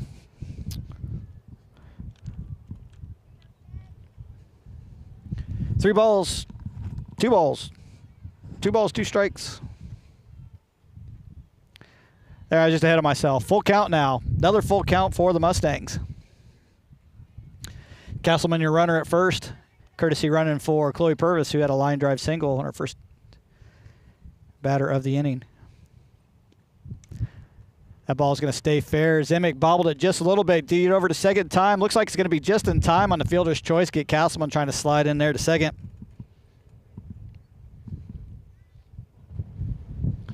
Paulie held that ball close play, but Castleman just out. And here in high school, we don't have the benefit of replays. That'll bring up Macy Clark.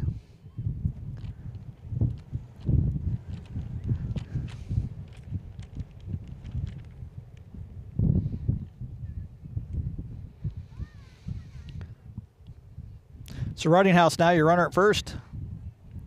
1 away here for the Mustangs on bottom of the 6th. Macy Clark at bat. That ball's fly ball. Kent is under it. Kent makes the play there in left field, gets it back in for the second out.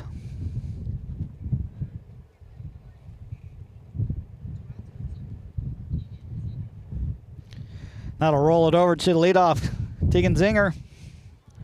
She's 1 for 3 in this game, pop out in her last at bat.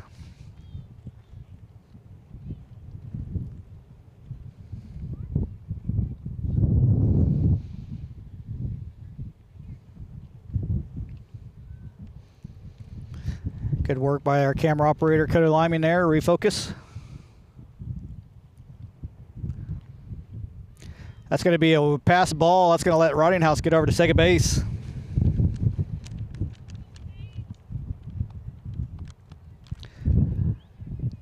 Another runner in scoring position. 2 balls, no strikes here to the leadoff batter, Zinger. fouling that off.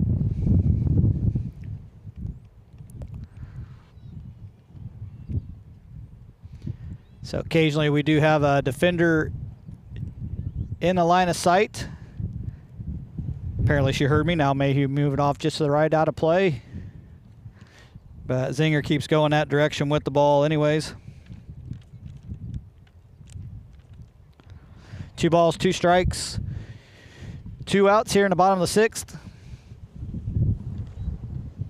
Zinger trying to break through here for another run for the Mustangs. And I'm just going to let you take a wild guess. Another full count for the Mustangs. Today's full count brought to you by Patience.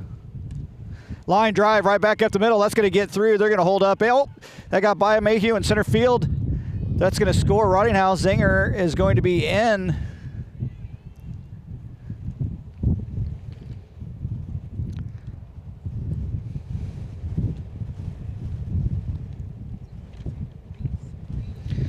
Call that a single and an error on the center fielder. That'll bring up Reese Grady now with the winning run at second base.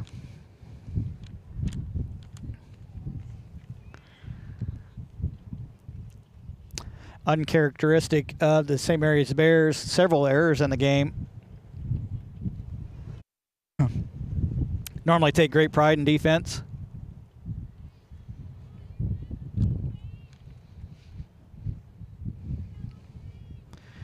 Wind has also been a really big factor today.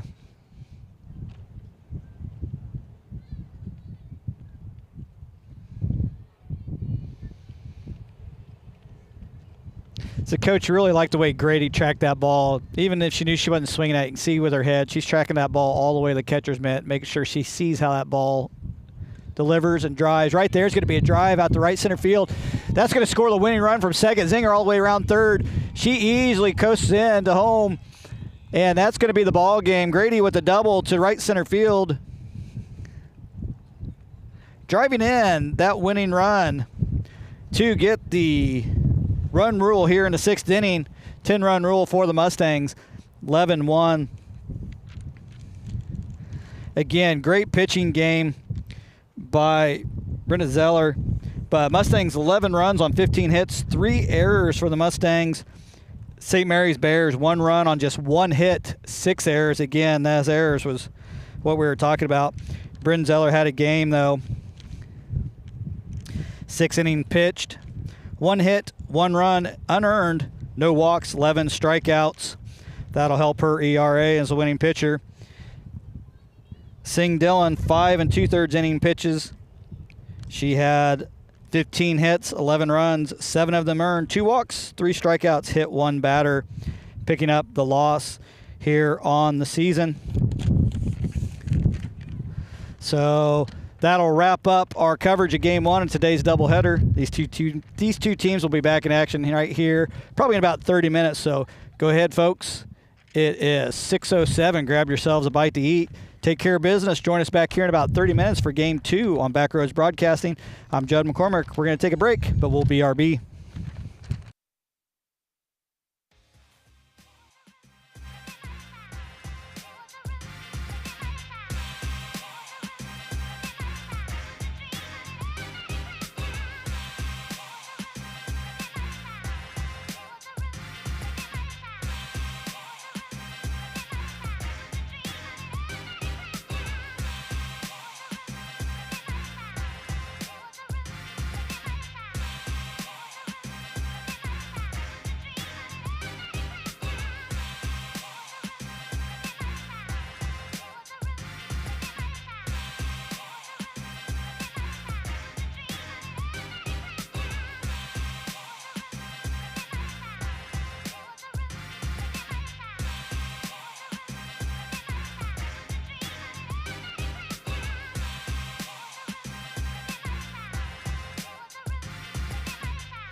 Welcome back to Backroad Broadcasting's presentation of high school softball. We're all set for game 2 here at The Rock. Judd McCormick, Isaiah Dobbins here with you this evening. Hey, good to have you here for game 2, Isaiah. I was getting a little hoarse there in game 1. Lot going on. We had a lot of ad reads, a lot of things to talk about. Got a full pregame in. We're getting ready here for game 2. Again, Mustangs taking game 1, 11-1. Good pitching out by Bryn Zeller. She only gave up 1 hit, 1 run, no walks. Ended up with 12 strikeouts on the game. Pretty much controlled the game from the get-go, but pretty much what we expected from Bryn Zeller. She's had a great season so far throwing strikes. We're getting ready here for game 2. As you can see, the coaches just got done with their conference. We're going to go ahead and take a look at the routes to victory here for game 2. Brought to you by Backroads Broadcasting.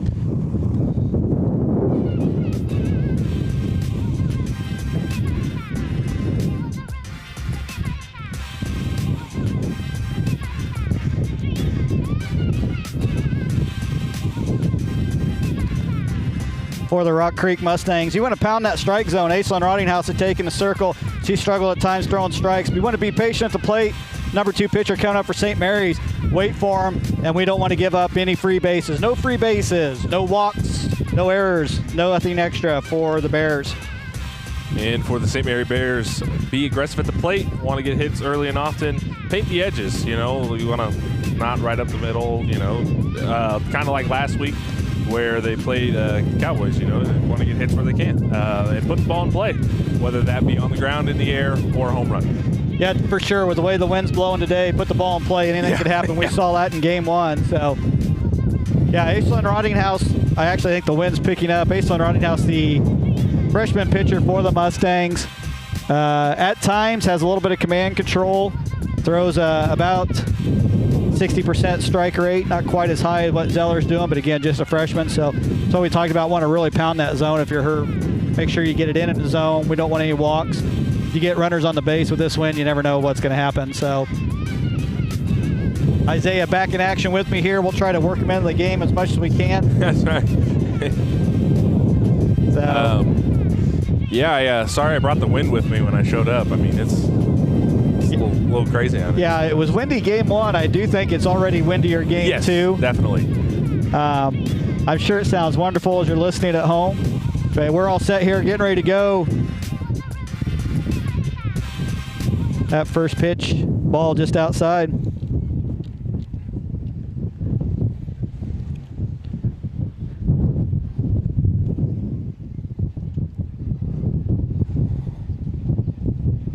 That one just outside as well. They're going to be called that one a strike.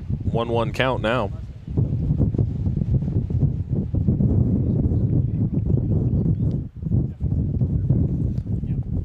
Carson Pauly, your batter for the Lady Bears. 1-2 count.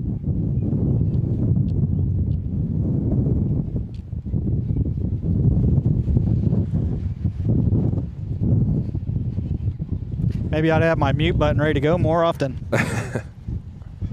Swing and miss, strike 3, first out of the inning for the Mustangs. So Isaiah, you weren't here, probably didn't get to listen in, but the Mustangs real patient at the plate in the first game. I think if I go back and look at the stats, probably somewhere in the neighborhood of double digits at least, 10 to 12 batters all getting into like full counts. Wow. And, you know, that's good. I mean, that means the Mustangs are improving, because we've seen times where their at-bats have been quick and they've struggled to get the bats going, but the fact that they can stretch the count and are still able to put up 11 runs in the first game, that... Yeah, and a lot of those counts, they were actually down early and worked it back to full, so it's kind of a mix. So, yeah, that first pitch was a strike. Moylan, the batter, the shortstop, number 2 for the Bears.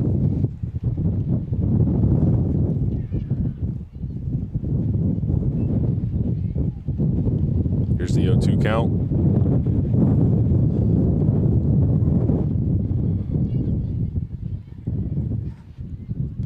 So again, kind of cloudy, kind of windy, not much sun, no solar panels out. Fingers crossed, batteries last game 2.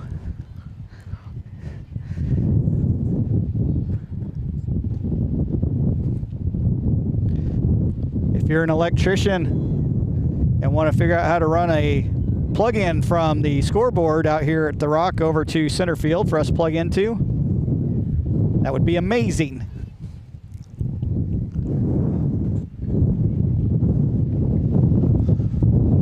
be good instead of one of us trying to figure it out. Yeah, generally, I don't mind running electric lines, but I will not get in a breaker box. That ball just outside. 1 ball, 2 strikes, 2 Moylan.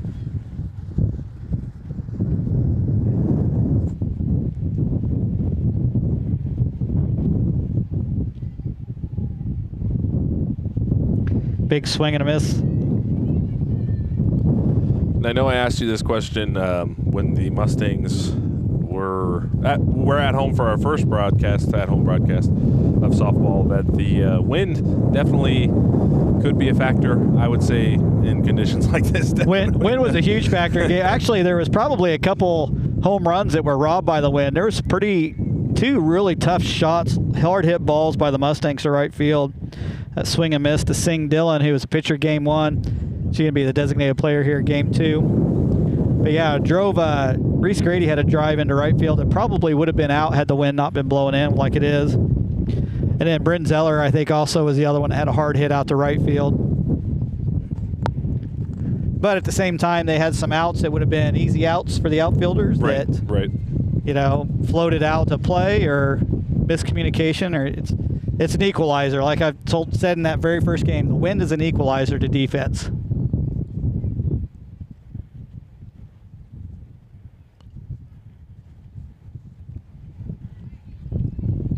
A equalizer on defense, but a threat to my golf game. Yeah. Well, the nice thing is, living out here where we live, we don't deal with this every single day. True. Where I grew up, this is golfing weather. Really? Yeah. We got some Augusta National-like conditions today. Yeah, boy howdy. You want to see what a left to right wind will do with a natural slice. Yeah. I'm lining up in the tee box, facing basically straight into the wind, and everybody's like, what are you doing? Like, staying on the green. Yeah, right. Maybe that's what I've been missing. Maybe that's the cure to my slice all this time, is strong wind. Yeah. 2 balls, 2 strikes to Sing Dillon, the batter for the St. Mary's Bears. Aislinn Rottinghaus, your pitcher in the circle for the Mustangs. She is pitching to Reagan Tomlinson. Swing and miss for a strikeout in the 3rd out. Let's go ahead and get to graphic of the Mustangs batting order. See the St. Mary Bears defense. Why Isaiah tries to come in and operate things.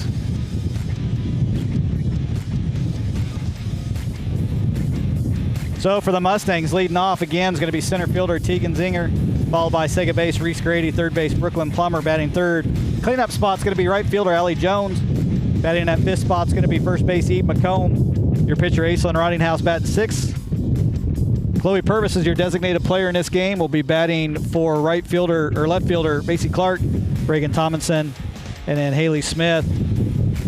Bears defense looks pretty similar to game 1, only Mayhew will be pitching instead of being in center field. Smith's still your catcher.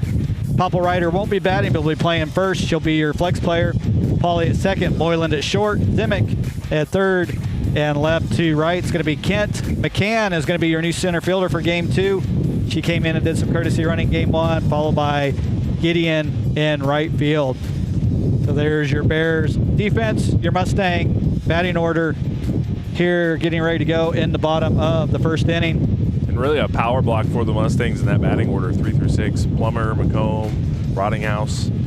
Yeah, it really has been. I actually dubbed Allie Jones. I gave her a nickname in game 1. I called her Allie Big Damage Jones because she's leading the teams in RBIs.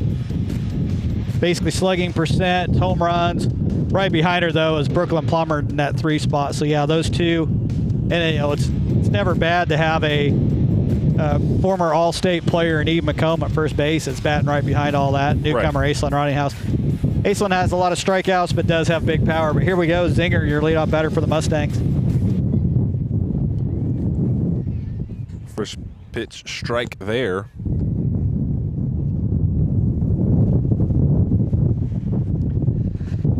Clearly, my daughters aren't watching the game, as I just got a text message asking if I could do them a favor in the middle of a broadcast. Foul ball up the right field line there by Zinger, down 0-2. It's happened. I've had that happen to me Yeah. before. My wife's called me in the middle of the broadcast. It's not real work. Slap shot into left field. That's going to get past Kent. That's going to roll into the corner. Zinger dinging for 2. She's going around 2. She's going to go into 3. Took a while to get the wheels going running into that headwind, but once she got around second base, put up the sails, sailed into third base for a triple. Down into the corner. That was hit a little bit harder. Caught Kent by surprise. They'd been slapping earlier. They were playing up on her, and that got over her head and rolled all the way into the corner. That'll bring up Reese Grady, who went 4 for 4 in game 1, looking to keep the ball rolling right here in game 2.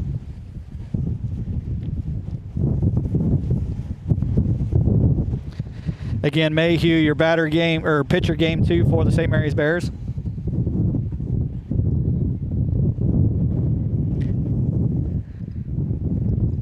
One count now for Grady. Saw there, she tried to pull her hands in, hit that to the opposite field. Want to try to hit that over and poke it over to right field, make it a lot easier for your runner to score at third. Don't want to pull that ball, don't want to hit something right back to third or short, leave them stranded. So anything to the right side of the field right now. That'd have been a good pitch right there to try to drive it. But yeah, you can see on that last foul ball how she pulled her hands in, really tried to get that barrel out, pushing it out to the right side.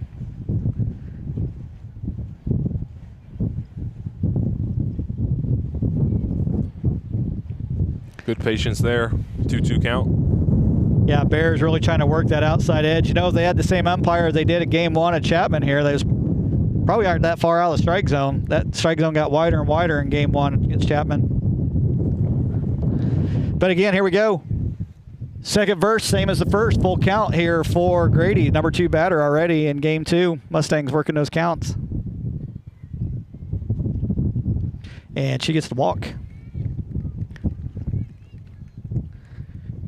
Now they're getting into that classic Yankees lineup, Murderers Row right here. Plummer, Jones, McComb. Not only they can hit home runs, but they've been double machines as well. So look, Grady to move over to second base quickly.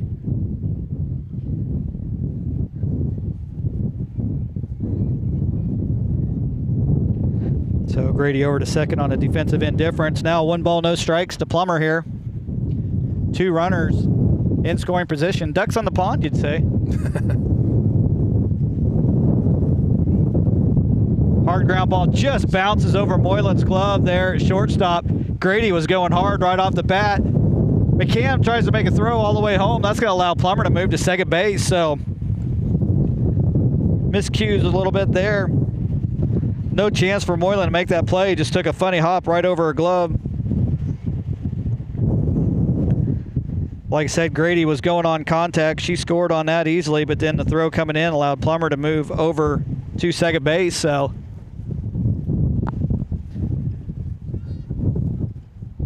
we're going to have a conversation here to see if there was any kind of a runner's interference or anything like that. I didn't see anything. Just want to make sure, put the idea in the head of the umpire, again, to keep an eye out for such things. But it looked like a clean play all around. Just took a funny hop right over Moylan's glove.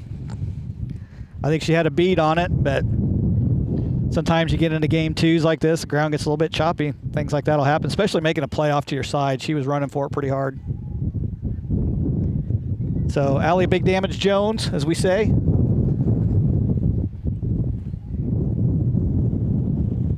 Or at least I say.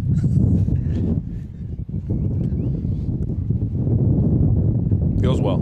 Yeah. We'll see what Father Jones says about that nickname.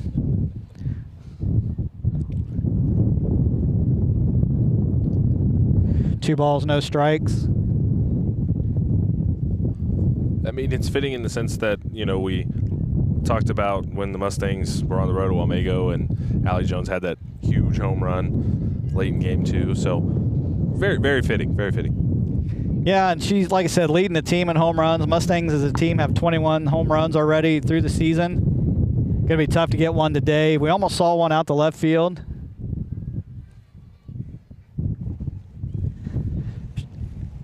Jones was not in take mode there, 3-0. She was looking for something right down the middle, just fouled that straight back. Still a hitter's count, 3-1. She's basically looking for one pitch again.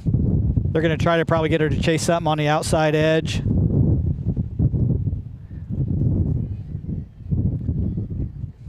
Swinging through that fastball. They like to work that outside edge a little bit more, but they sometimes work a little bit too far outside. Probably don't want to do it with 3 balls. We'll see right here. They may come back with that same pitch.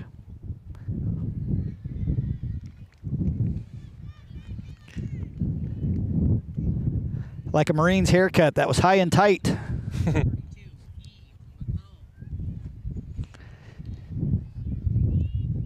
Plummer, your runner at second. Jones at first. E. McComb, your batter in the box.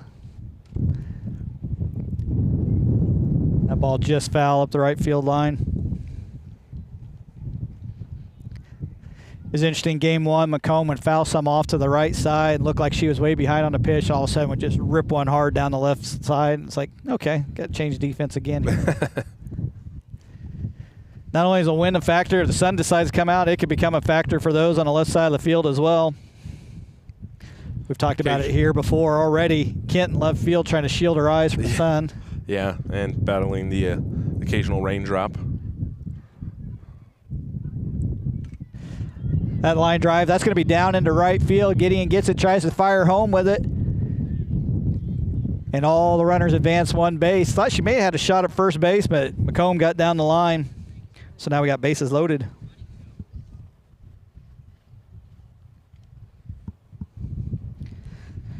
Aislinn Rottinghouse struggled a little bit in game 1. She too does have pop. She has a tendency to strike out. But with a bat like her, sometimes you take the bad with the good that she can provide. Because she can do a lot of damage with one swing.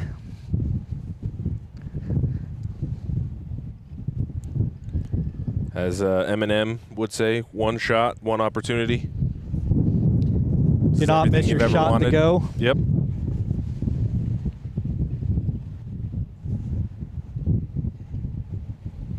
Thanks for bringing up the one Eminem song I do know. I got you. I believe I quoted it in one basketball game with Mom's Spaghetti. You did. Yes. Yes. The only man alive that knows a word that rhymes with orange.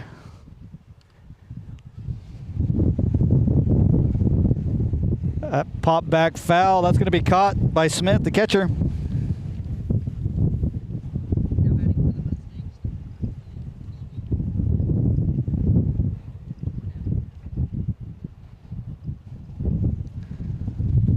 Just one away now for the Mustangs. Purvis coming into bat, your designated player for game 2. She'll be hitting for left fielder Macy Clark. You know, we did talk about the wind being a factor on the softball. As a pitcher, are you aiming a spot over to the left a few just so the ball can come back into the play? Absolutely, and a big problem that you have with a wind like this for a right-hander is it totally negates a curveball you may have, because as that ball's trying to curve, it's curving in the wind, and all it's going to do is flatten out and just look more like a changeup than an actual curve. But you got a left-hander on the mound here, so if she's got a curve, you got to compensate for that too, because it's going to be curving even more for you. So again, now up in the count, 2 strikes, trying to hit that outside corner, working a little bit too far out, trying to get the batter to chase. Mustangs have been doing a good job not chasing that pitch. They have gotten a few calls right on the edge as well, though. Change up there, good job by Purvis fouling that off. Just a little early to that one. So yeah, your left-right breaking balls and wind like this are, depending on what you're throwing. Screwballs are actually double time now for a right-hander. Screwball's worthless for a left-hander in a wind like this, but their curveballs can be even more dangerous. Staying alive.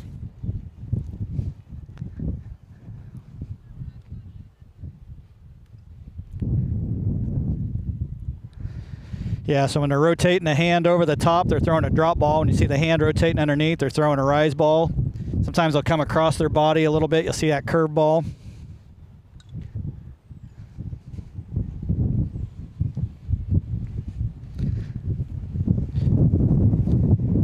sometimes when they just come through all nice and natural, just a straight old fastball. We got to send it over to Liming for some, breakdowns. He asked the questions. I answered. Great. If you need a pitcher for your slow pitch softball team, 2 balls, 2 strikes to Purvis. Yeah, there's a lot of different ways to throw that drop ball. You could throw it overhand. Sometimes you'll see it come in and the batter or the pitcher will actually pull their hand back like you'd see a backspin. Depends on what's most comfortable with them, what coach is teaching them. My daughter threw an overhand drop ball. Again, Mustangs here full count. Second one of the game already. But yeah, my daughter threw an overhand drop ball. Sophia Haverkamp years ago, pitcher for the Mustangs, she actually threw a backspin where she'd just get up on her front leg and pull back on that ball and get some backspin, let it drop. Very effective for her. Chasing a high one, ball 4 would have been, but swinging out of the zone.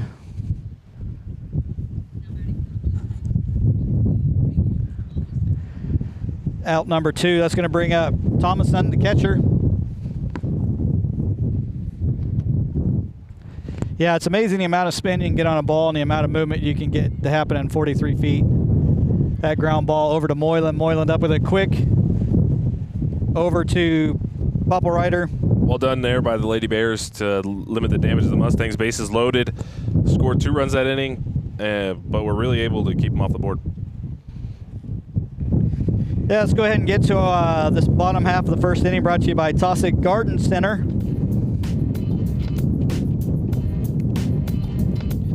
Garden Center by Taussig Landscape is more than just your average garden center.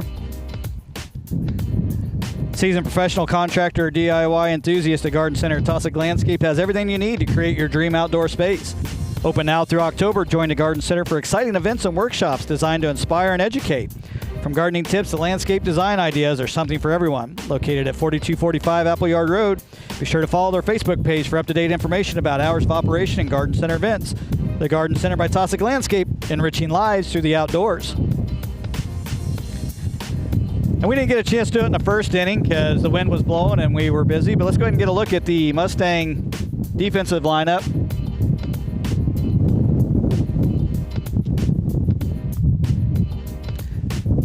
So Rottinghouse again is your pitcher in the circle. Thomason's going to be her battery mate as a catcher. Got McComb at first, Grady at second, Smith at short, Plummer at third. Outfield left to right, you're going to have Clark, Zinger, Jones. Here we got the batting order for the Lady Bears. Last inning we got to see Pauly, Moylan, and Sing Dillon. Leading off the top half of this inning is going to be number 4, Smith, followed by Zimick, Kent, Mayhew, McCann, and Gideon. Good job by Cody Lyman and Cody Roach, both getting that graphic in. Beautiful graphic. Sometimes we don't have enough time in between games to get that aligned, but worked out well for us in this one.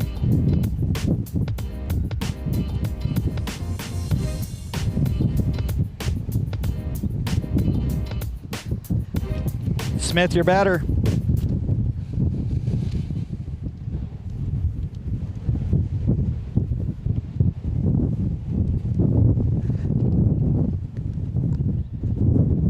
Wind has decided it is not letting up just yet.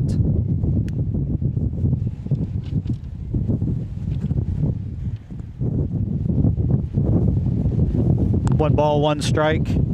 Moving more towards our back now. Yeah, it's been kind of at our back. Tough play there by Grady, ranging to her right. That's going to get through. That's going to be a base hit for Smith.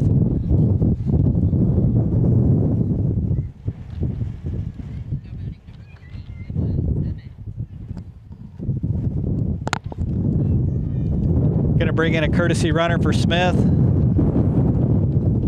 That's going to be number 11. Hurla, there we go. Didn't get a chance to say Hurla in the first game, St. Mary's Bears. Hurla in as a courtesy runner game 2. Zimick, your batter. Line drive shot, just foul up the right field line.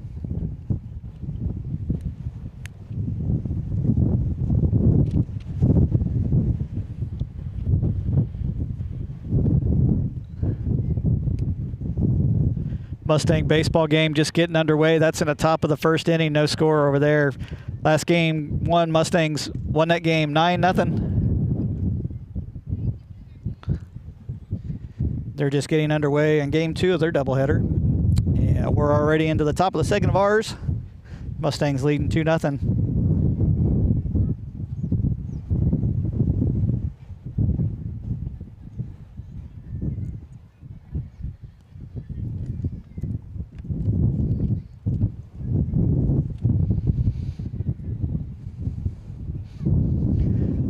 We'll give you our second Bandit brain teaser here in the middle of the second inning.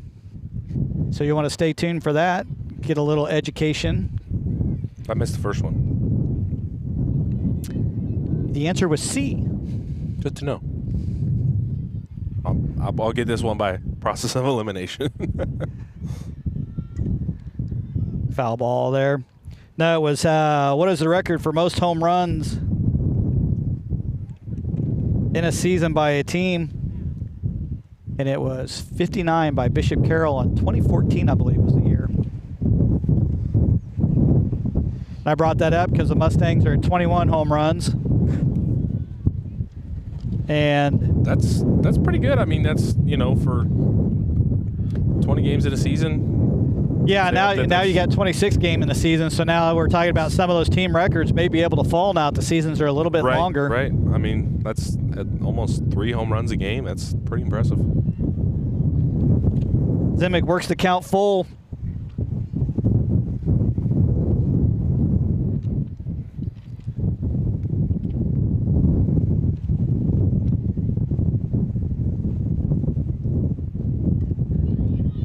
Staying alive. Good battle right here by Emma Zimick. Third base for St. Mary's Bears.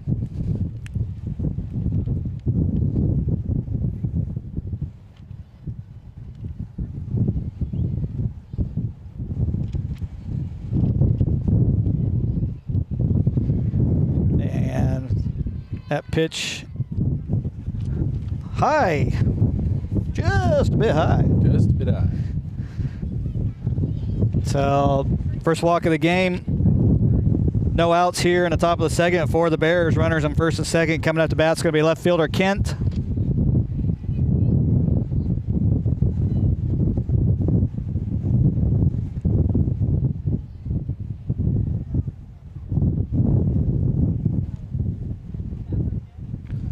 So I'm not sure if wind had a factor in that last pitch, but sometimes you're trying to throw a rise ball and you got a wind a little bit like that at your back, it can kind of catch it because, yeah, like you said, now it's kind of blowing a little bit more from right center. It's kind of dead right field early in the game, but it's kind of shifting just a little bit.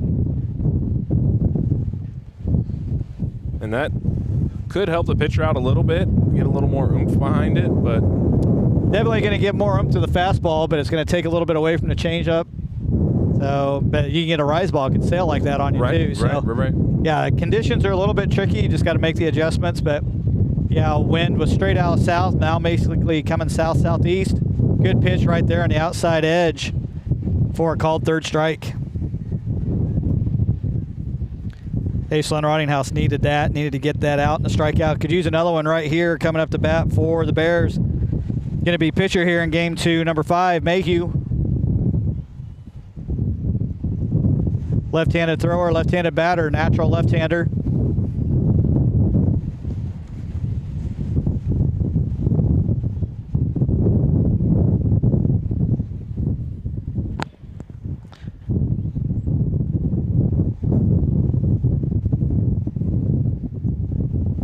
Going just a little down and out there for Rottinghouse. 1-1 count now for Mayhew.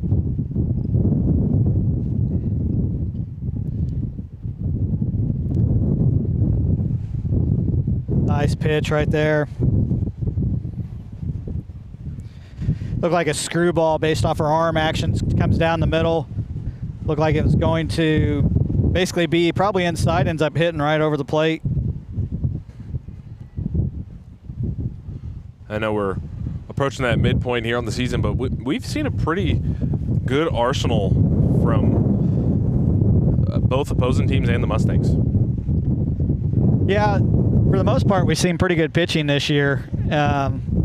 really even some of the teams that traditionally struggle with pitching have had better pitching. So, it's no secret that that's kind of the key to this game is pitching goes a long ways. And if you don't have pitching, it doesn't really matter how good your bats are. And, pitching struggled a little bit. Defense struggled a little bit up at Marysville. And it was, a marathon there. Just 2 really big high-scoring games.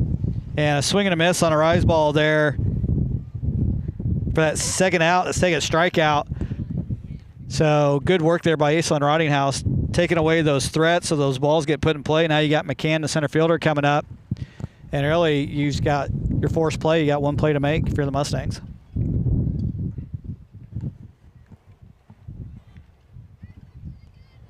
Bunt goes foul there. Just when you think the wind's about to die down, picks right back up.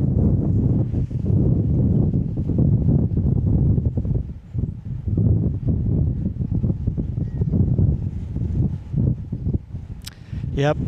It's like the mob. Just when you think you're out, it Just when sucks you think you back in. I'll be back in. Nice pitch there. 0-2 now to McCann. Take away that bunt option. She's going to call timeout, switch sides, go to her natural right-handed side, see if she can drive a ball. Pretty common thing. Again, we talked about before. Head coach there for the Lady Bears for years, coaching the system with the Topeka Storm organization. Nice pitch right on the outside edge. Frozer called third strike. So let's go ahead and get to that Bandit Brain teaser.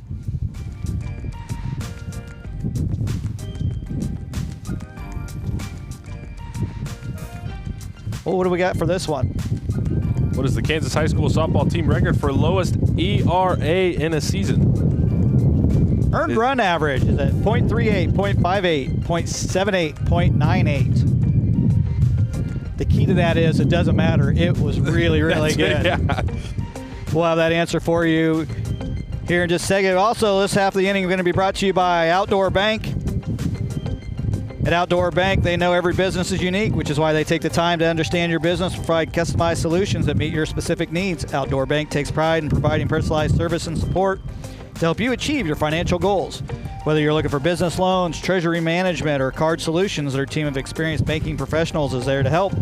Outdoor Bank offers a wide range of business banking products and services, including online and mobile banking, ACH, wire, corporate cards, and more. Outdoor Bank. Get out there. Member FDIC and Equal Housing Lender.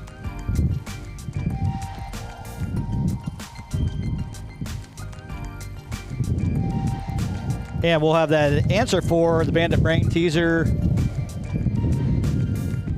at the end of this inning. So Right after this, don't go anywhere. Yeah, stay tuned. Don't go anywhere. Let's find out what kind of massively impressive team ERA was out there.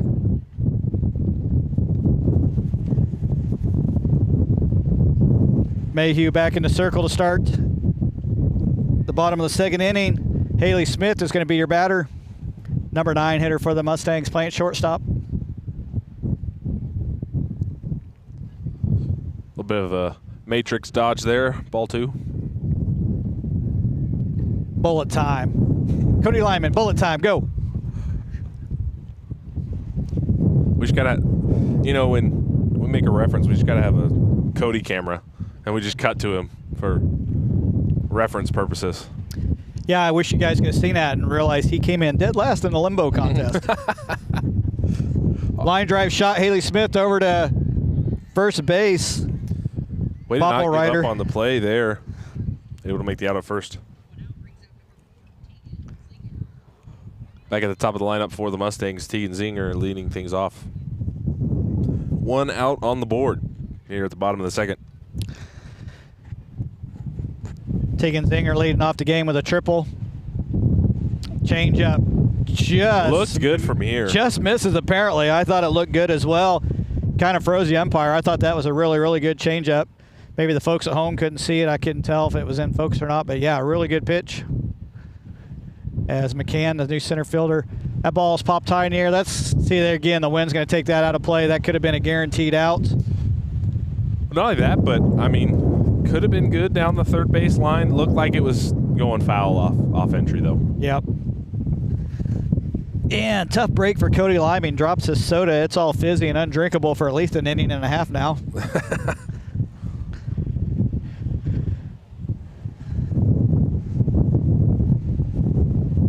There's that shot to left field. Is that going to get? That's a foul ball. Just misses.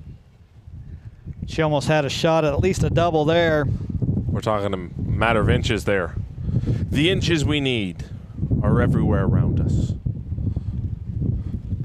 That great speech just reminds me of football season. During our lights out time to prepare for the game, they'd always play that speech right before we took the field. Another shot down third base line for Zinger. That one foul as well. So somebody is looking to plug in there for a second.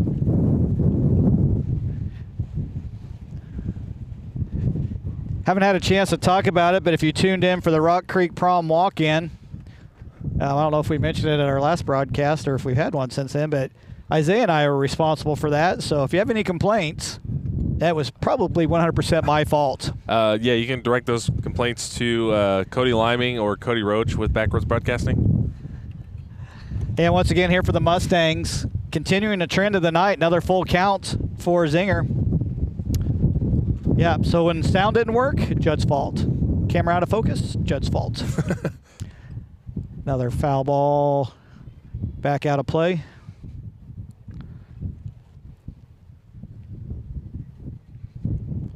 Are we about to get the man, the myth, the legend here on air with us? Yeah, let's make sure that volume is set at 2. Cody Roach is Viewers beware, you're in for a scare. Zinger drawing a walk. Good at bat there by Zinger. I'll bring up number 2, Reese Grady. Grady had a walk in the first at bat. Well done there by Zinger. Start off down 0-2, get it to full count, and now on base. Yeah, we talked about it, being one of the keys is patience for the Mustangs. Wait for that pitch, drive the ball. You got to think you probably saw their number 1 pitcher in game 1, so number 2 pitcher's probably going to try to work around that zone. They don't want to throw anything right down the middle. Nibbling at the edges, sometimes you end up in counts like this, so then they have to bring you one. So good hitters count here for Grady. 0-2, 2-1, 3-1. And, we've seen this Mustang team be able to go on those 2-out rallies, but if they can really stretch the count, it's a dangerous team. It's a very dangerous team. I talked about it in the pregame. There's not a team in the East right now that has a better run differential than the Mustangs. They're second in runs scored and third in runs allowed, and only McPherson and I believe it was Coldwater has a bigger run differential playing on that. Some elite company they're joining in the West. Yeah, we're talking about all these teams. Odds of being at state are pretty high. And we've said it time and time again. Brooklyn Plummer hit right on the elbow. Same spot Killingsworth was hit on last week. Luckily, that wasn't a fastball, but caught her with a changeup. So that's going to be a little bit of a stinger, but not quite as bad. And as I was saying, we've said it time and time again, 4A is just a gauntlet no matter what sport we're in. We talked about it, football, then into basketball, and now here we are at spring sports. Even, track. There are some elite athletes there in the 4A division this year.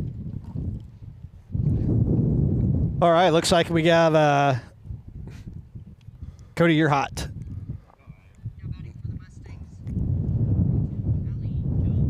Yeah, I think you're hot, man. Let's hear you. You have to turn me up in my headphones. Turn him up. Oh, in the turn it up in the headphones. headphones. No, I'm trying to control his volume in his actual microphone since he's got a booming voice. Line drive there to right center field. That's going to get down. That's going to score 2 easily. We're going to see where Plummer ends up. She's digging for third base. She's going to be held at third. Good line drive shot there by Allie Jones. Allie, big damage Jones, driving in 2 with that line drive to right center field. Yeah, you guys were talking so much smack on me. I decided. He said, "I've had it." I said I needed to get on there and defend myself. That's fair. Understandable. Because that's what the folks at home needs is another microphone with the wind blowing through it. But Yeah, I don't have to be on here the whole time. I just wanted to get on there on here and say that. Yeah, plead your case. I understand. Yeah, you're just shooting shots at me, and I played the fifth. I just don't feel like I deserve it. McComb, your batter, swinging at a high rise ball. I will say that you guys have been talking about the wind conditions all night, and it is definitely windy. I don't know if you guys can see here on the camera how much dust comes up just from the players standing there or taking a step, but wind is a huge factor today. Line drive by McComb. That's going to get down right in front of McCann in center. She did a good job of adjusting to get that. But that's going to score 2. Plummer easily in from third. Allie Jones was on the horse as soon as that was hit, scoring from second base. Yeah, Judd, if you got some time, I don't know if you want to kind of go into at some point how different pitches are thrown in softball. That's what I was asking earlier, because I played baseball, and softball's an entirely different animal. It is a different animal. Usually only when it comes to pitching. Everybody likes to tell you that it's different when it comes to hitting. I hear about softball swings and baseball swings all the time. To me, it's either a power swing or a defensive swing. So I'll argue with any coach any on day on that. And I'm sure if Deb Haberkamp's on, she'll be sure to let me know I'm wrong again. But yeah. Well, you see, my ideology is a little different. I take it from like a golf driver standpoint. Tip it, grip it, rip it, just so. Yeah, usually softball swing, they're throwing the knob at the bat, so they're kind of coming through with their hands first and kind of having a whiplash action there at the end. They can talk about a baseball swing where they stay on that back leg and really is more defensive swing and kind of meet the zone. I think if you watch a lot of baseball players, called strike right there on Aislinn Rottinghouse, 3-1's your count. You watch a lot of power hitters now, their swing looks very, very similar to what you see with softball power hitters hit. I think it's just a matter of what kind of a swing you are, what kind of a hitter you are.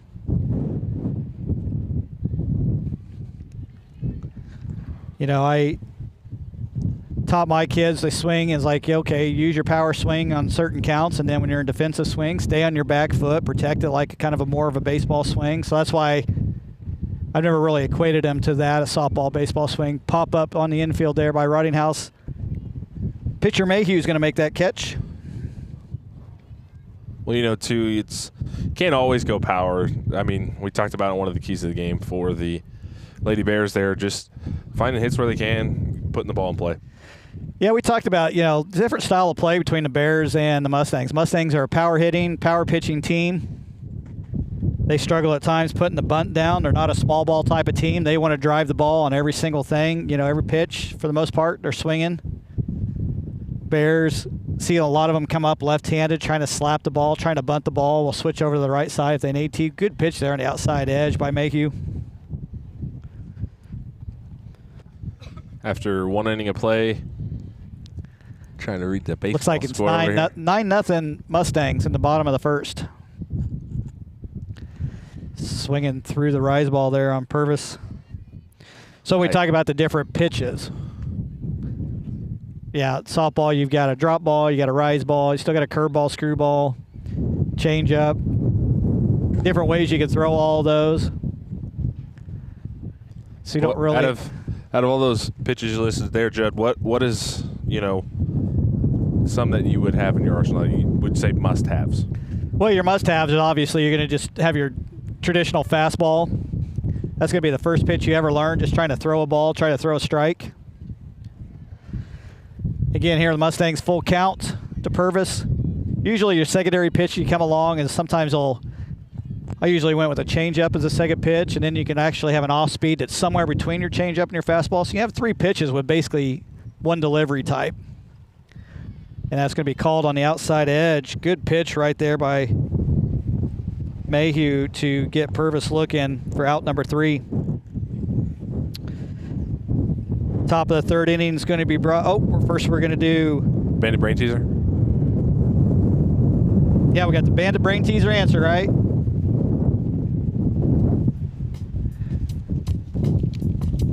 So, what is the Kansas High School softball team record for lowest ERA in a season? Is it .38, .58, .78, .98? .38. Washburn Rural, 1997, had an earned run average on the entire season of 0.38. Rest of the bottom half of this inning is going to be brought to you by Taussig Landscape. Taussig Landscape, specializing in high-quality landscape, irrigation installations, and much more. Their team of experienced professionals specialize in all aspects of landscaping. Whatever your landscaping needs are, large or small, Taussig Landscape is there to help. Contact them today at 785-564-1727 to schedule a free consultation and start transforming your outdoor space into the oasis of your dreams. You can visit their website at www.taussiglandscape.com for a full list of products and services located at 4245 Appleyard Road. Taussig Landscape, enriching lives through the outdoors. So yeah, .38, incredible ERA, not just for one pitcher, but for an entire team, for an entire season. It's just Well, not only that, but I mean, record has still stood true today. I mean, 20, 30 years later. Yeah, I mean, the batting's changed a lot. So early on, I would say 80s and 90s, pitchers probably definitely had an edge, but with the bat technology and the swing, the batters are learning now and the patients are learning. I think the hitters have really kind of gotten an edge. So to see somebody like Peyton Herrenberger come along with the pitching that she could do has really been kind of a treat, because it's not uncommon to see these games like Marysville. It was 12-9 and 16-11 and games like that. You know, and that's throwing pretty two good pitchers for the Mustangs in there.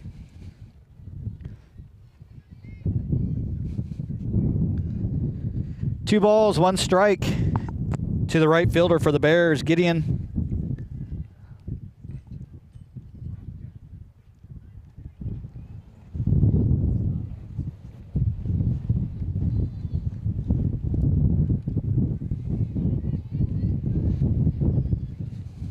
Two count.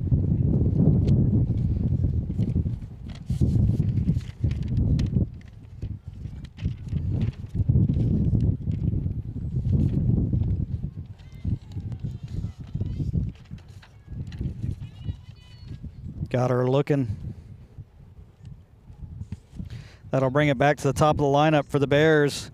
Second base, number 7, Pauly.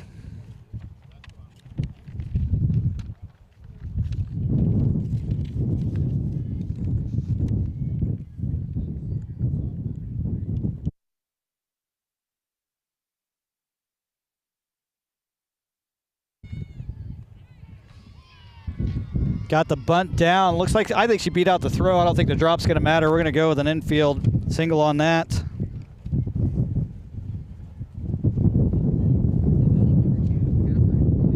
Caught the broadcasters napping.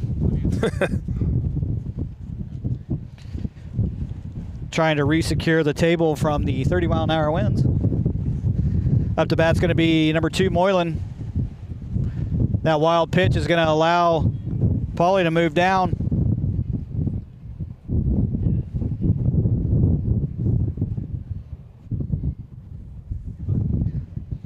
Those are some of the things we talked about. Basically, no free bases. Don't give them anything extra. Take it away from them.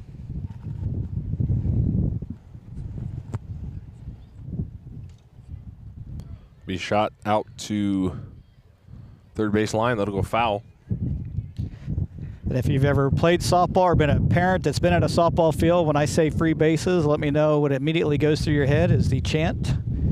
We love free bases. We love free bases. We love free bases. We love free bases. Yep, haven't heard that at all in my life. Close pitch there on the outside edge by Rottinghouse.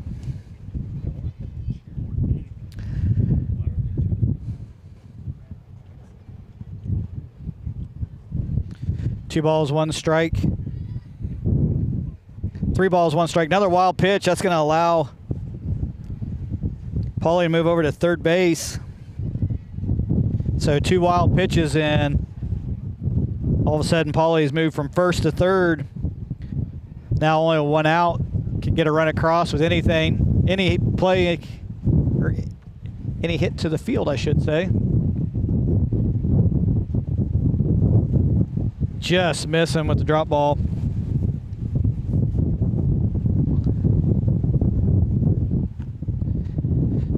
Dangerous hitter right now with Sing Dillon up to bat for the Bears. Moylan with good speed, going to be looking to move her over to second base as quickly as they can before they let Sing just turn loose. Look to see her go on the first pitch.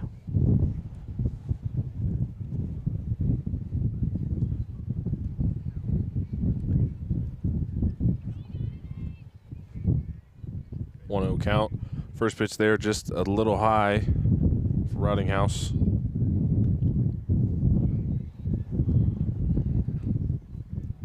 So showing bunt, pulling back, taking a strike. Moylan moving over to second on defensive indifference. So now Sing Dillon with runners in scoring position. Ground ball right back up the middle. Smith's over to it, over to first base. Got the out at one, but Sing Dillon will get the RBI on the play. Almost looked like a little bit of batter interference possible, or runner interference there on Smith, but still got the play.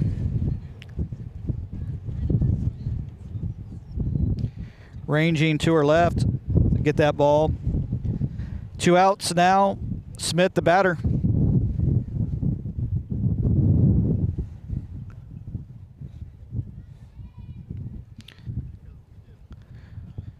Good job by Thomason there, keeping that ball in front. Otherwise, could have been another run for the Bears. Got to do everything you can now. You know what pitch is coming, so if it's going to be a drop ball or any kind of a breaking ball, you got to be ready to get in the dirt, get dirty, rise ball, make sure it's not over your head.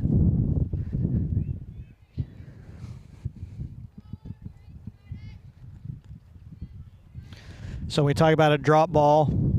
Talking about your hand is actually 2 different ways. You can roll your hand over the top so you're spinning that ball down, so you're creating down spin. That was the way I taught my daughter. That ball over to Grady for the easy out at first base. We'll talk more about pitching when we come back here at the end of the lineup. This half inning brought to you by Liming Productions. Founded in 2020, Liming Productions specializes in wedding videography, event videography, and working with corporations and small businesses to create digital media products. Based out of Manhattan, Kansas, they are willing to travel wherever you need them. Let Liming Productions capture all your special moments and compile the story you'll want to watch over and over. See their services and highlights at facebook.com/Liming Productions. If you are looking for a studio space for photography, videography, or any other potential production, contact LP Studios today at 785-236-0535. Liming Production, capturing stories for life. I believe I got the approval from both Judd and Cody Liming there. The Roach Media Group.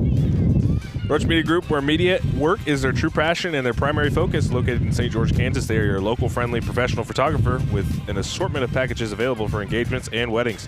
They also have packages for professional headshots, senior and family portraits, and more.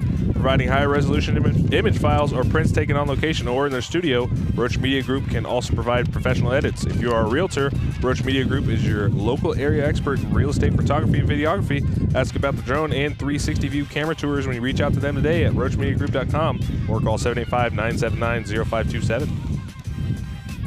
There you go. I read that Liming Productions very carefully because Cody was standing over like ready to thump me if I messed up. Don't do wrong.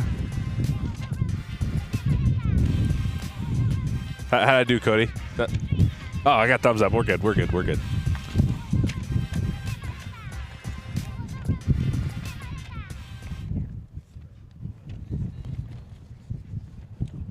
One-0 count.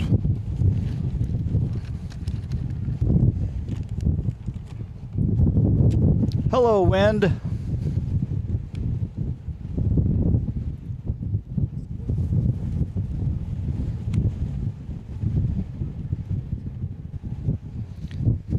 Thomason, your batter. Leading off here at the bottom of the 3rd inning for the Mustangs.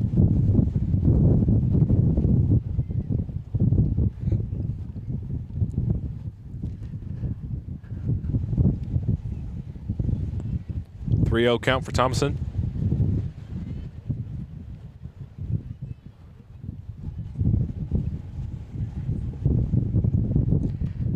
Baseball is in the bottom of the 2nd inning. Mustangs still lead 9-0.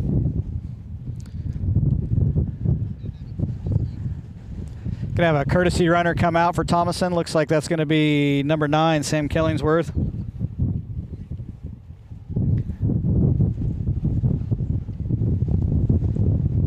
Nursing an elbow injury from getting hit on a pitch. Back just running, not taking swings, not throwing, and playing the field just yet, but good to see her out running. Good bunt laid down there by Smith. Bad throw. We're going to have interference there, I think. But meanwhile, Killingsworth is still rounding the bases. She's going to move over to third. I didn't actually see a call that came from first base umpire. He just signaled safe. We're going to have a conversation here, I'm sure. I will not make a note in the book until we have that figured out. Second base was kind of covering first base. Had crossed over the field line. Actually, probably should have been interference. Runner is allowed to go down the foul side to that orange base. If there is contact, that is the fault of the defender, not the runner at that point in time. So even if the play is not made, the ball is not caught, and it happens on the orange side of the safety bag, that should be a safe runner, and it is. My interpretation of what I think that rule should be. Don't look it up. I think I'm right. Officially unofficial, Judd McCormick. Yeah, I mean, that's the point of the safety bag. I mean, there's an orange side and a white side. If the runner's running in the foul territory, the orange side of the bag, and if there's contact with the first base, and they're on the orange side of the bag in foul territory, that's the problem. The runner has that opportunity to be there. Now, if she's inside fair territory on the white side of the bag and makes contact, then it's an out. Or is hit by the ball. There's going to be a throw down to second base. That's going to allow Killingsworth to score from third. Smith's going to move over to third base on the error, on the throw. So a lot happening there.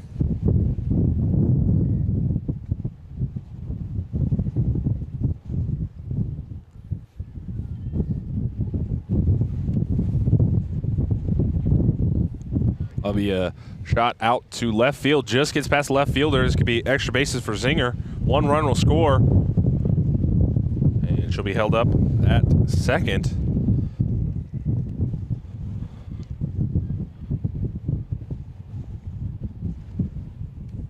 So that'll be a double for Tegan Zinger.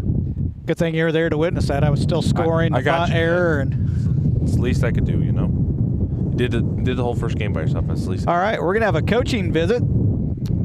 That coaching visit is going to be brought to you by somebody here. It's going to be brought to you by Garden Center by Tossick Landscape. That's coaching visit courtesy of the Garden Center by Tossick Landscape. You ready for this, Isaiah?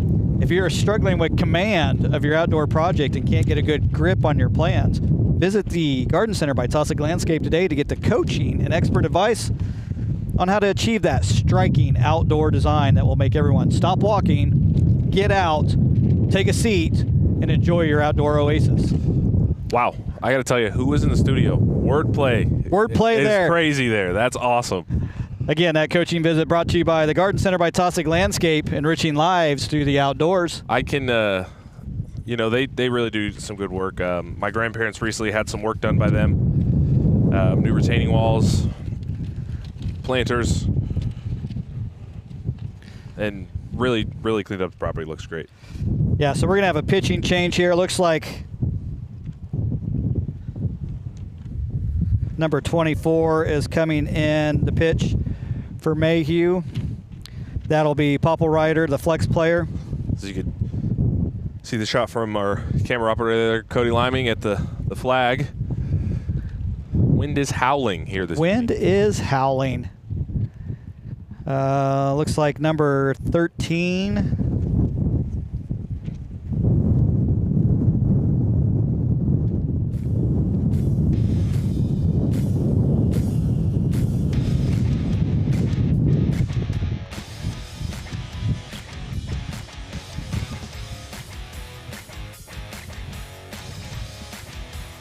Trying to see who's coming in for first base. Maybe that's number 18.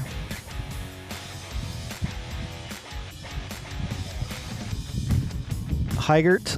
Let me get out the old binoculars.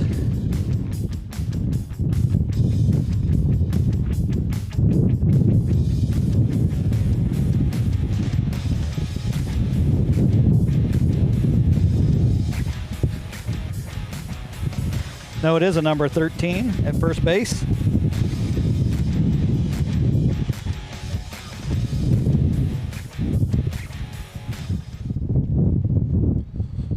No No outs here, bottom of the third. Funny enough, I have no 13 in my lineup card. Reese Grady up to bat for the Mustangs. Mustangs lead 8-1 if you're just joining us. Judd McCormick, Isaiah Dobbins here at the Rock. Oh, Sing Dillon. Yeah, Sing Dillon moving to first base. Sorry, pitcher game 1.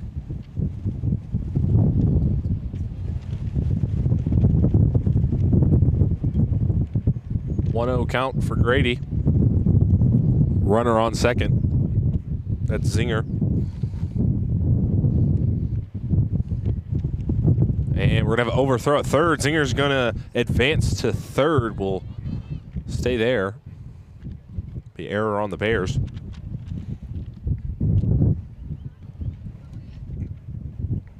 One count for Grady now. That one just outside.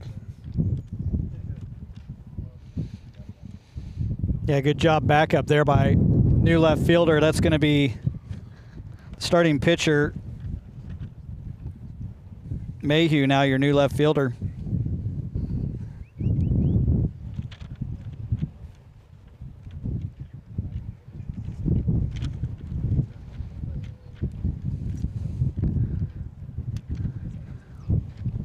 Full count now for Grady.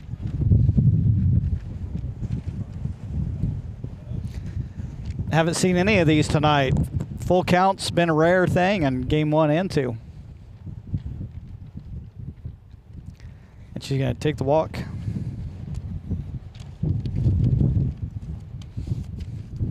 Now up to bat for the Mustangs, Brooklyn Plummer.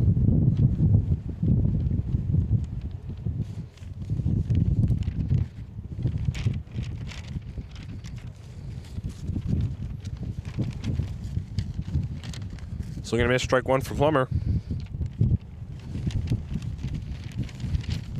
Runners at the corners for the Mustangs.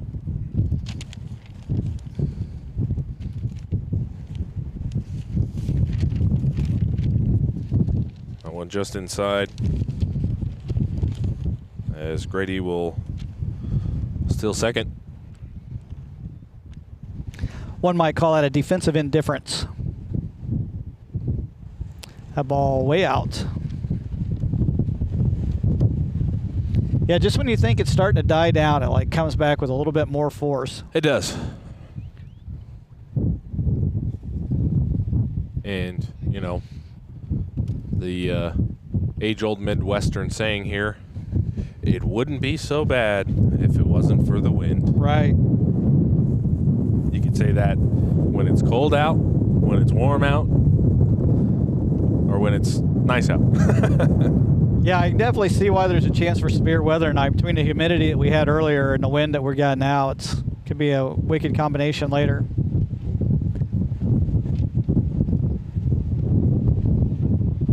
Uh-oh, we got a pickle. Good job by the Mustang base runners there. Grady was a little bit aggressive on that. Yeah. He had Zinger, who was a quarter way home, and Grady was practically on third base, but glad they got that one sorted out for the Mustangs.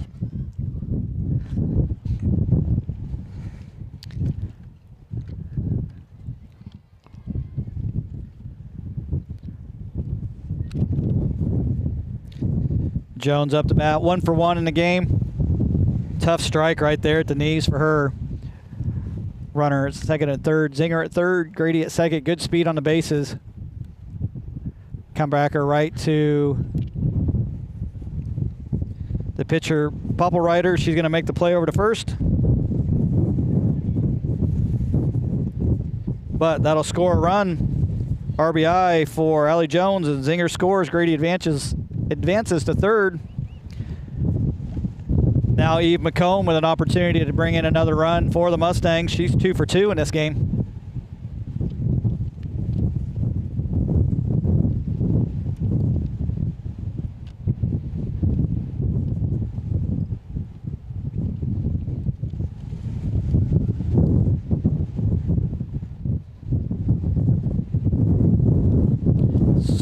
miss there by McComb. I feel like sometimes our microphones want to cut out on us a little bit because the wind is so bad it's trying to buffer a little bit. Tough pitch right there, right at the knees on the inside corner for strike 2. And for anybody that's wondering, if you want to know what it's like wearing a pair of headphones in the wind, it's much like when you roll a window down and you're down I-70 about, going 70. But it's about the same. That's a good analogy. Hey, thank you.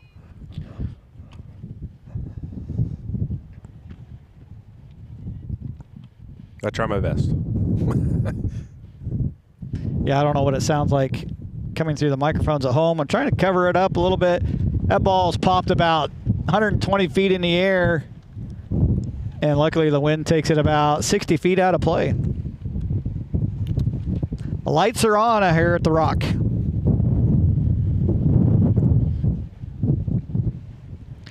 We're here in the bottom of the 3rd inning. Mustangs trying to scratch another run across.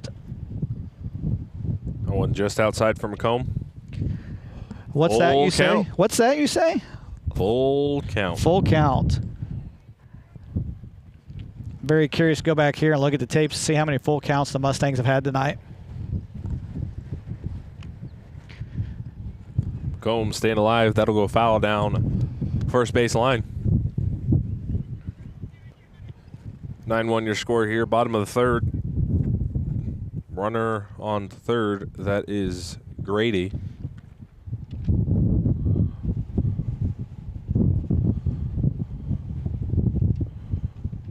McComb's going to draw the walk. Good patience again by these Mustang batters.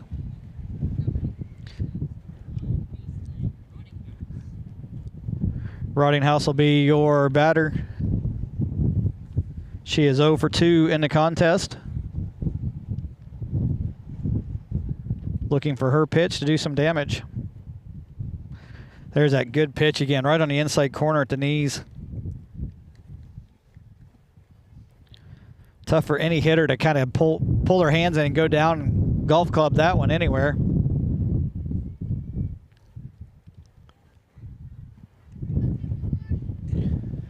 Again, the Bears trying to work inside, outside, up and down in the zone.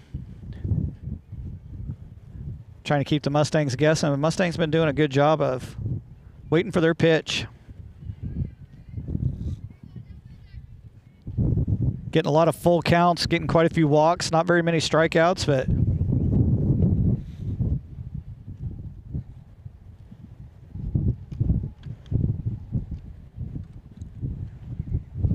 It'll be foul ball. 2-2 count for Rottinghouse.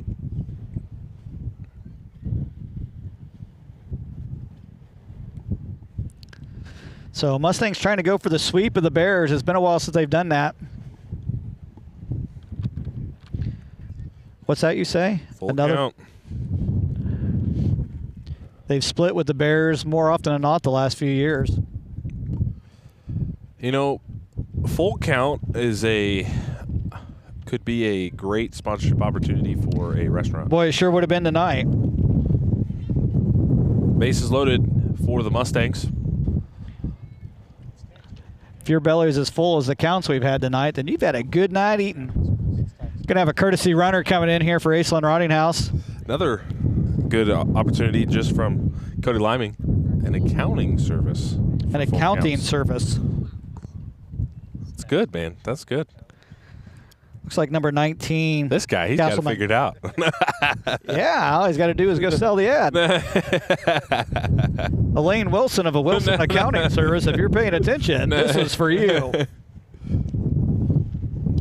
And if you're not paying attention and you haven't talked to your accountant, bad news, today is tax filing day.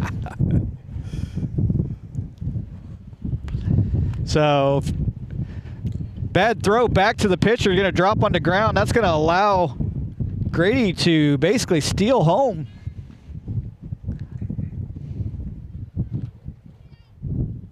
That is a rare thing you see there.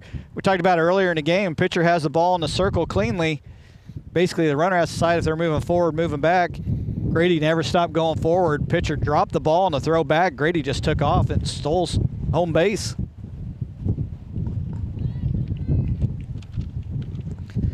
Another pitch right at the knees. 2 strikes on purpose. So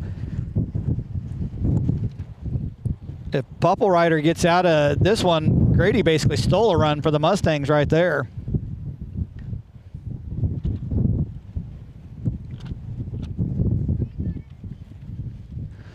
So one thing that the Mustangs are probably looking at right now is watching Popple Rider's hand as she gets that ball. She sets it on her right hip, and you can look right there. She's kind of getting her grip right there on her right hip before she brings it into her glove. It's going to be a hard ground ball. Just stepping on third base for the 3rd out. Would be cool if we could somehow integrate our instant replay again, just so we could see some of the movement on some of these pitches. Because, I mean, it is really cool. I mean, sitting behind center field, you really do get to see the movement of the softball. This half of the inning going to be brought to you by Taussig Garden Center.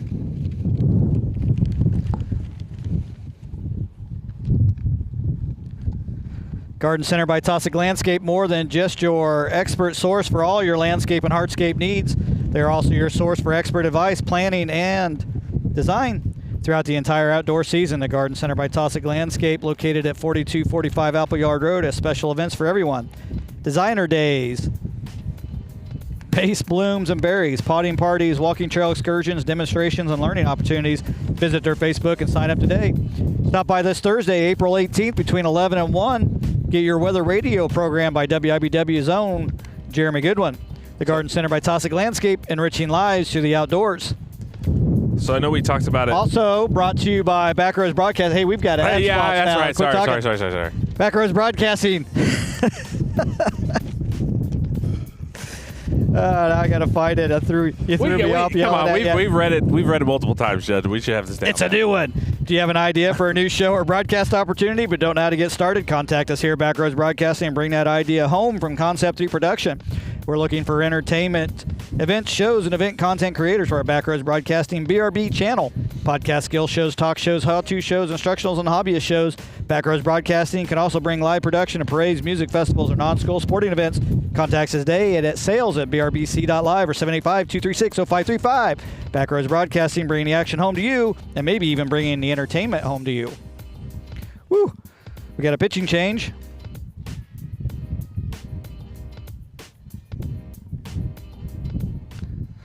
Campbell Castle in for Aislinn Rottinghouse. So I meant to ask Liming this when he was on air with us, but I'll ask him now anyways. So Jed and I talked about last time we were on the broadcast the perfect baseball/softball walk-up song. So what would you pick? I stumped him. Oh, I Zimick, your batter for the Bears. Ground ball, just foul at the third base side. I'm going to say, I think he's going to pick something like out of the rock genre. Nah, that boy country. That boy, he said that boy country. That boy country. Hard in the paint. Hard in the paint. Hard in the paint. Hard in the paint. Hard. Oh. That ball hit out to right field. Jones making a catch. Cody throwing a absolute curveball at me here. He said "Hard in the Paint" by Waka Flocka. That's a good one. For those of you over 30 on the internet, there's a thing called Google. You may have to look that one up.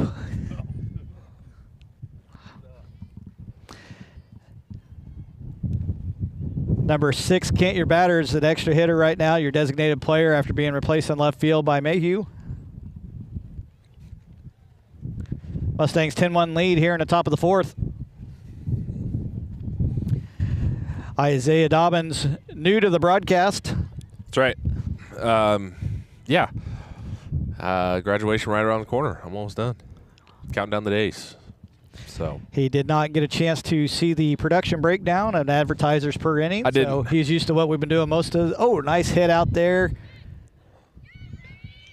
Wynn held that up just good enough for Grady to go back to make the catch.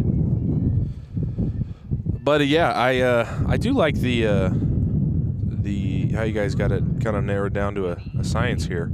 As I look over at Judd's notebook here of advertising and color coding, and I must say it is something to behold. Yeah, so we'll have your favorite ones at the end of this one. that we'll let you do. I'm gonna study them like flashcards. So next time they're in the old vault. Trying something new tonight. Advertising. Speaking of advertisements, Judd, Yes. who can they contact for said advertisements? If they wanted to, they can contact us here at sales@brbc.live. If you're wanting to add any of your advertising here, we got some open spots in the 5th, 6th, and 7th inning. As well as Routes to Victory, Bandit Brain Teaser. Also looking for a home. Take care of these Fosters today.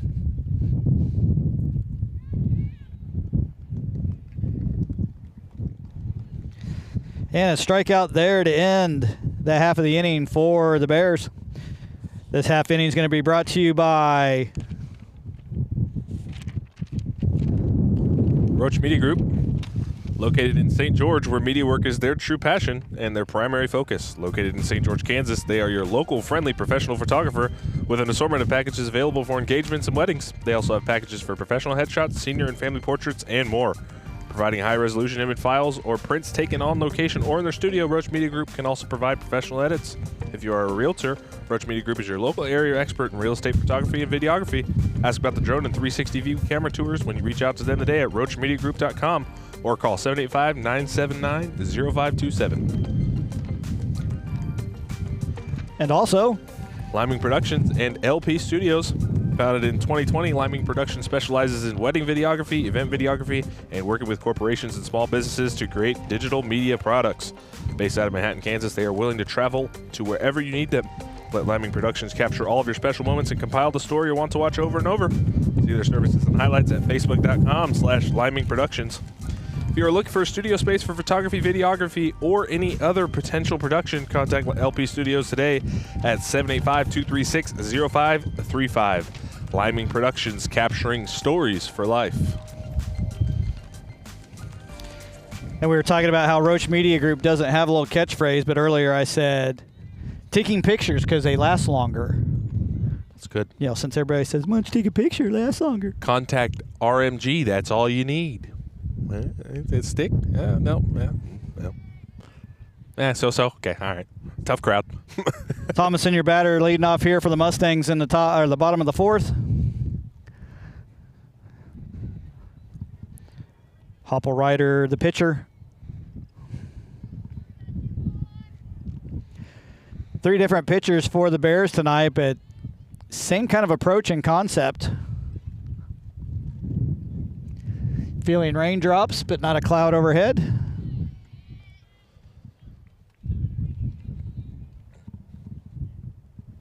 After 3 innings of play, baseball leading 10-0. The top of the 4th inning, Bears will be at bat. Swing and a miss there by Thomason for out number 1 for the Mustangs here in the bottom of the 4th. Like to put a couple more runs up, get that 10-run lead, come back out, let defense do the job, maybe finish up a little bit early tonight. Campbell Castle is in the pitch for the Mustangs. Haley Smith, your batter.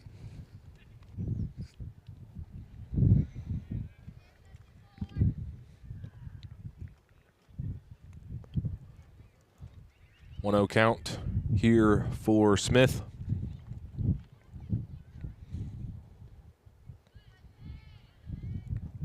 Make that 1-1. Nice pitch there from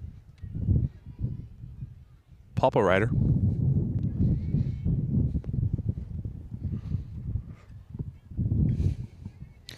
Good job by Isaiah there, looking over at the old game changer to catch names.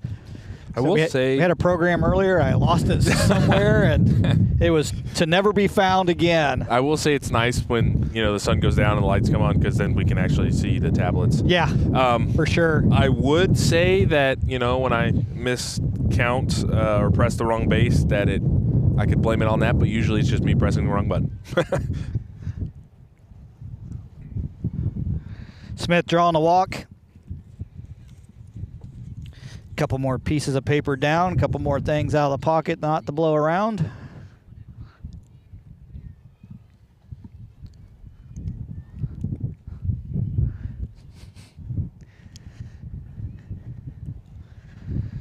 And back to the top of the lineup, Zinger here is your batter for the Mustangs.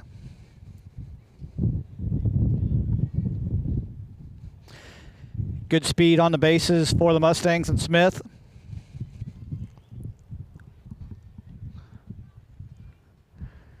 They kind of organize their lineup. Got good speed at the end, good speed at the top. Ball drifting over towards the parking lot here at the Rock.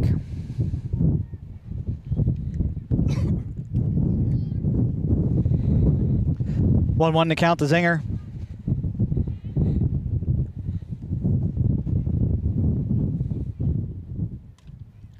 Another foul ball back out of play to the left side. 1-2 count now for Zinger.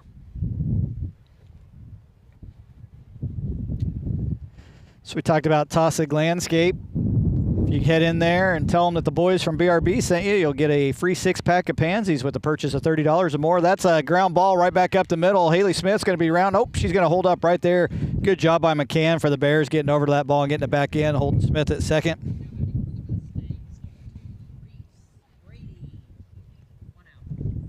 So yeah, 6-pack of pansies with a $30 purchase at the Garden Center by Tossic Landscape. Just say, hey, BRB told me to come get some flowers. I mean, Mother's Day coming up. Mother's Day is coming up. They're going to have an event out there as well. We'll talk about that. But yeah, they're going to have a Saturday before Mother's Day. They're going to have a Moms and Mimosas, I believe, is what Chantel told me they were going to do. I told her I'd get working on that ad spot right away. And, you know, you got a special someone. I mean, there's countless opportunities. Absolutely. Just out there this last weekend and got half of our flowers that we normally would get. We'll probably go back out there this weekend and get the other half. There you go. So, nice assortment there at the Garden Center by Tossic Landscape. 4245 Apple Yard Road, across from the Whitewater Tower on Highway 24. Line drive right at the shortstop, Moylan, holding her ground, making the catch. Runners smartly getting back. Got a little steam coming off the bat of that one. Shot right to Moylan there. Yeah, with a little bit of downspin, too. It looked like it's kind of coming down, caught that right in front of her face. Plummer now your batter. Plummer 1 for 2 on game 2.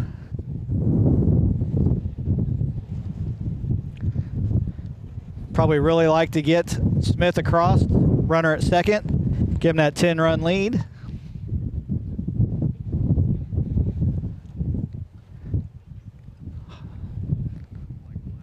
It's a comfortable lead, but you never want to give your opponent any additional opportunities to try to get back in the game. So if you have an opportunity to finish them off, you want to. So Smith at second. That is a high fly ball. Wynn's going to play havoc on that, but Mayhew there in left field, a new left fielder, makes the catch. That's going to be the end of that half of the inning.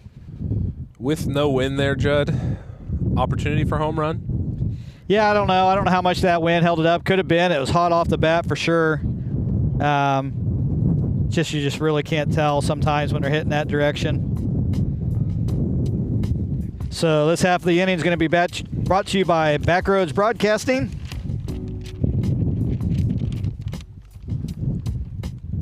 Give that to Isaiah to read. Do you have an idea for a new show or broadcast opportunity but don't know how to get started? Contact us here at Backroads Broadcasting and bring the idea home from concept through production. We are looking for entertainment events, shows, and even content creators for our Backroads Broadcasting BRB channel. Podcast, skills, talk shows, how-to shows, instructional or hobbyist shows. Backroads Broadcasting can also bring production to parades, music festivals, or non-school sporting events. Contact us today at sales@brbc.live or 785-236-0535. Backroads Broadcasting, bringing the action home to you and maybe even bringing the action home to you. Or the entertainment home to you is what was probably wrote there. Also brought to you by Shortstop. This is going to be a quick read. Did I say action twice? Shortstop, quick read. Shortstop, offering the convenience that you need and the service you deserve. Find a friendly employee ready to serve you every time you walk through the door. Shortstop, with over 90 years in the industry, always has daily food and drink specials with the highest quality feel at each of their 18 locations throughout Kansas, including St. Mary's, Riley County, Clay Center, Wamego, Manhattan, and Westmoreland. Come visit any of them at their many locations for their exceptional service. Check out their specials available at all locations. No matter where you're going or how long it takes to get there, you'll always have time for a shortstop. Shortstop Moylan for the Bears, making that last play for the third out of the fourth inning. Yeah, looks like we're going to have a pinch hitter coming in here for the Bears. Looks like number 18, Maddie Heigert, will be batting for McCann. Campbell Castle back out to work her second inning. Picked up 2 saves last week against Marysville. Has been a really good relief pitcher coming in for the Mustangs. Getting a tough chase there on that pitch.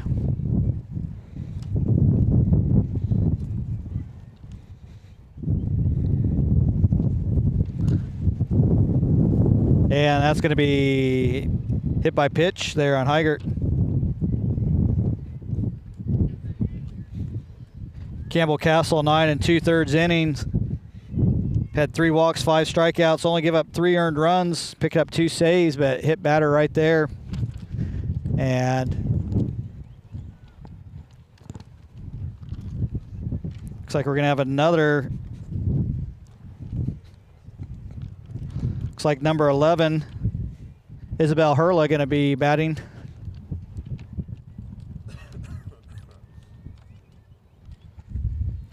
So St. Mary's kind of emptying their benches right now, trying to find a spark out there to get this offense going, get some runs on the board. 0-2 count for Hurla.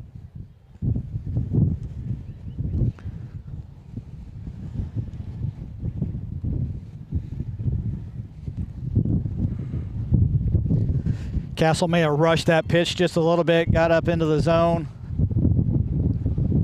Got to be careful with inside pitches, the way the wind's blowing. Don't want it to blow back into a hitter. Don't want 2 runners on right here.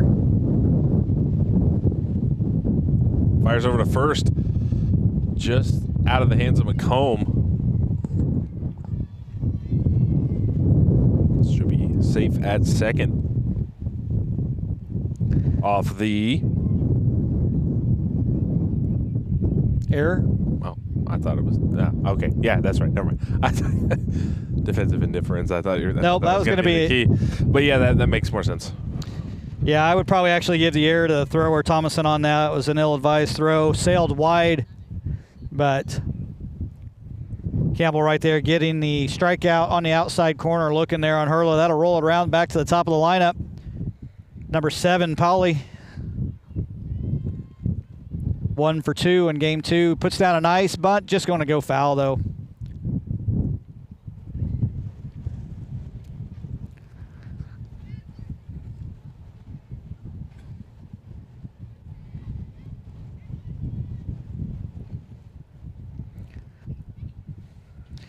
So we got Cody Liming operating the camera in center field. Got Ashante over there operating the player camera. Is probably following second base right now. I'm going to assume she's probably following that lead runner.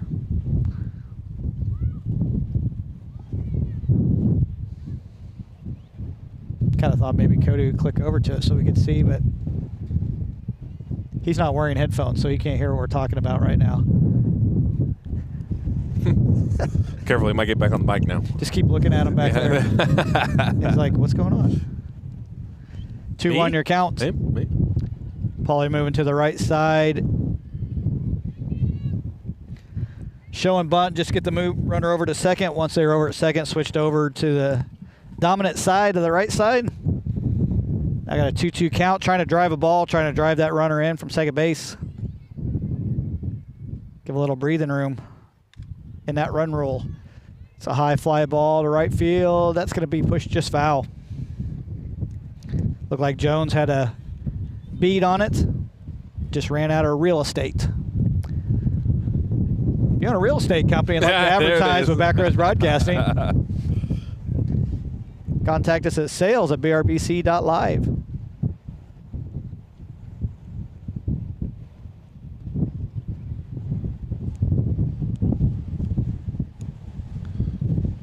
I will say we've had some great sponsorship opportunities throughout our sporting seasons this year.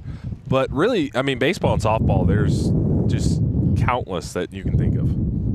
Yeah, there's a lot of things that you can mess around with and play with. You know, it's one thing I kind of get a kick out of. When somebody watches a baseball game and they're just like, oh man, there's so much advertising, all these ads everywhere. And I'm like, we've been watching baseball for like 2 years. I mean, go back and watch some footage from the 30s and 40s. The outfield fences were absolutely covered in advertising. Right.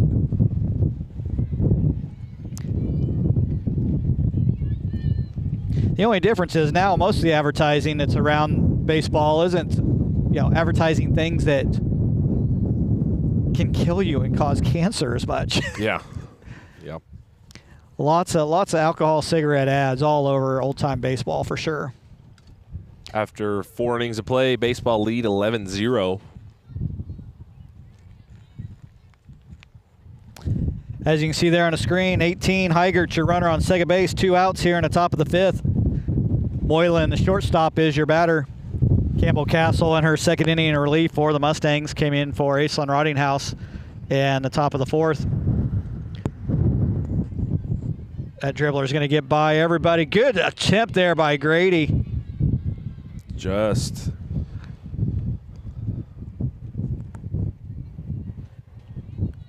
Infield single. That was a fantastic attempt by Grady to try to get that out at 1. And going back to what you said earlier about, previous advertising baseball, and a lot of the things, is, digital ads. I mean, you'll have the big sponsors around the stadium, but, majority of the time you're watching it on ESPN at home. Maybe that's what we need to work on next. Just paint the padding there at the bottom of the backstop green so we can start doing our digital advertising. That's not a bad idea. Let him cook. Let him cook. Let that simmer. Simmer that a bit. Now, you never know. Big news could be coming from Backroads Broadcasting, maybe partnering up. Hard ground ball to Smith. She's going to make the throw over to first.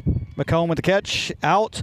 Mustangs keep the Bears from putting another run on the board.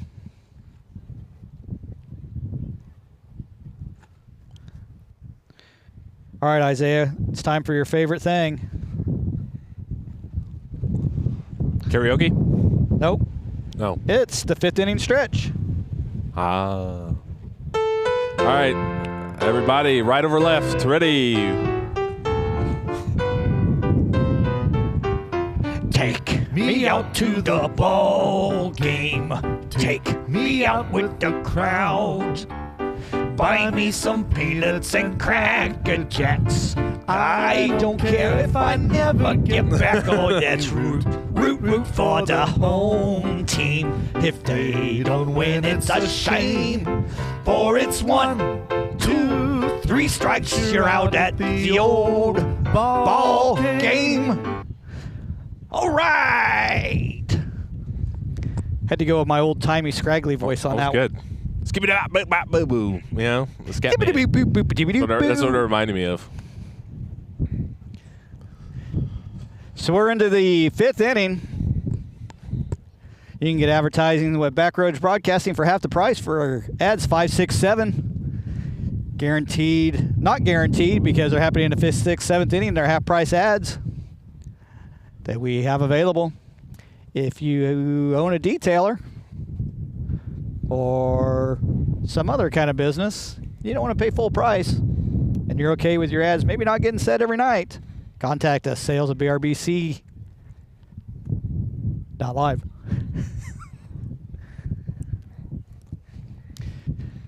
So far, monitor at 60%. It's good.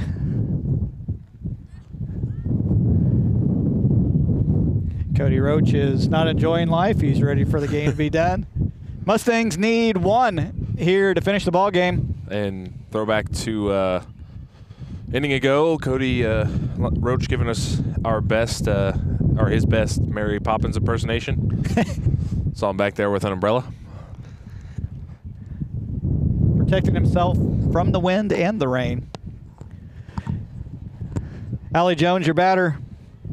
1 for 2 in this ball game. You got to post that one, Cody. That's good. That's that's great. That's Cody's face in that picture is great. That's awesome. That's going on the Insta tomorrow. That's a big drive. Foul. Down the left field line for Allie Jones. 1 ball, 2 strikes.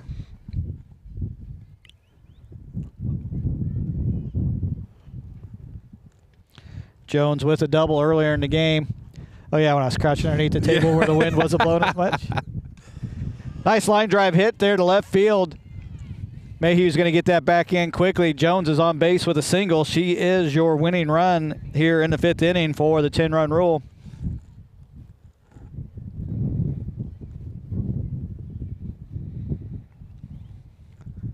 McComb up to bat for the Mustangs. McComb 2 for 2. Couple of line drive singles and a walk. Another line drive single through the 5-hole over there. That's going to advance Jones over to second base. Wasted no time on that.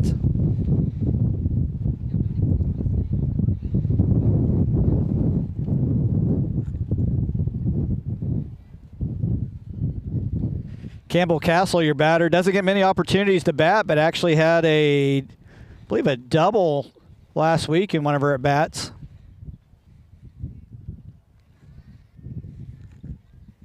Low and inside for the 1-0 count. Jones and McComb on base for the Mustangs. So, yeah, Campbell, one official at bat, had a double.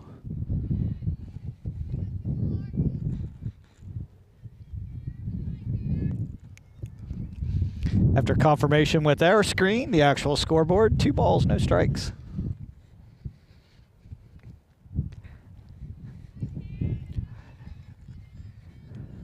See if Castle's taken all the way here on a 3-0 count. Popple-Ryder, your pitcher for the Bears. Good pitch right there on the outside edge. Good hitters count still. 3-1 count, looking for 1 pitch. Probably look at something on the outer half right here, see if you can drive it to right field, move the runners. What's that count there, Judd? Never seen it before. What is that called? Full belly? Ground ball back to Popple-Ryder. She's going to make the play over to first, but that's going to be good enough to advance the runners. Not quite as a sack bump, but just as good.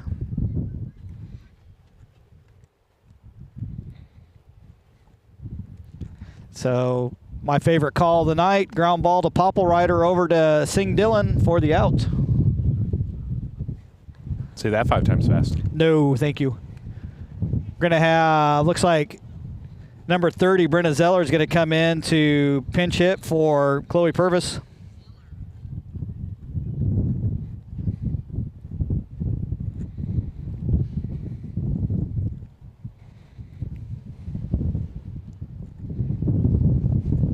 Zeller, the winning pitcher, game 1. Opportunity here to be the offensive player to finish game 2. Any hit to the grass on the ground will win the game. Good job laying off the changeup right there, dropping in at the knees. 1-1's your count.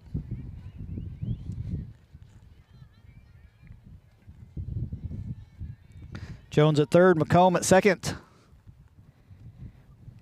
Throw down, Jones back in time. That pitch was going to be a ball.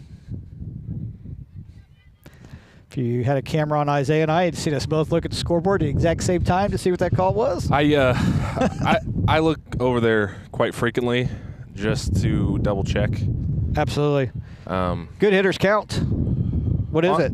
You know, I'm not perfect. There's on occasion I do hit the button, wrong button. Good thing I got Cody behind me to help me out if I do. It's a good thing you're not perfect. We'd have to pay you. Bases loaded for the Mustangs. I went over my head at first, and I was like, wait a minute. Zeller draws the walk. I was like, wait a minute here. Something's not right. Looks like we're going to have another change in the lineup here. Let's see who is coming up.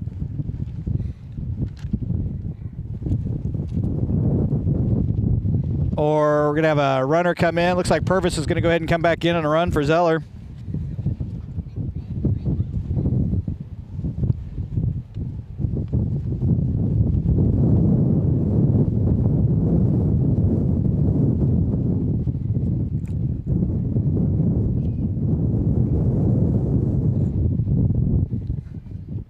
Thomason, your batter.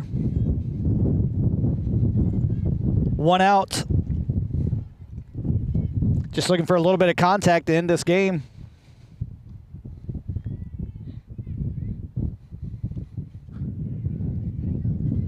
Walks as good of a hit at this point in time. 1-1's your count. Forgot we were talking about pitching earlier. Maybe we'll bring that up on another broadcast, but we'll get back into it again. Inside there, 2 balls, 1 strike to Thomason. Hitters count here right now. You don't want to walk the winning run in. Going to get a fastball straight down the middle right here. Thomason, see if she's sitting on it, waiting for it. Gets the job done right there. Line drive, right field. That ball is down, and that is going to score the winning run, but they're going to keep going ahead and rolling around. Thomason's going to end this game with a double line drive down the right field line.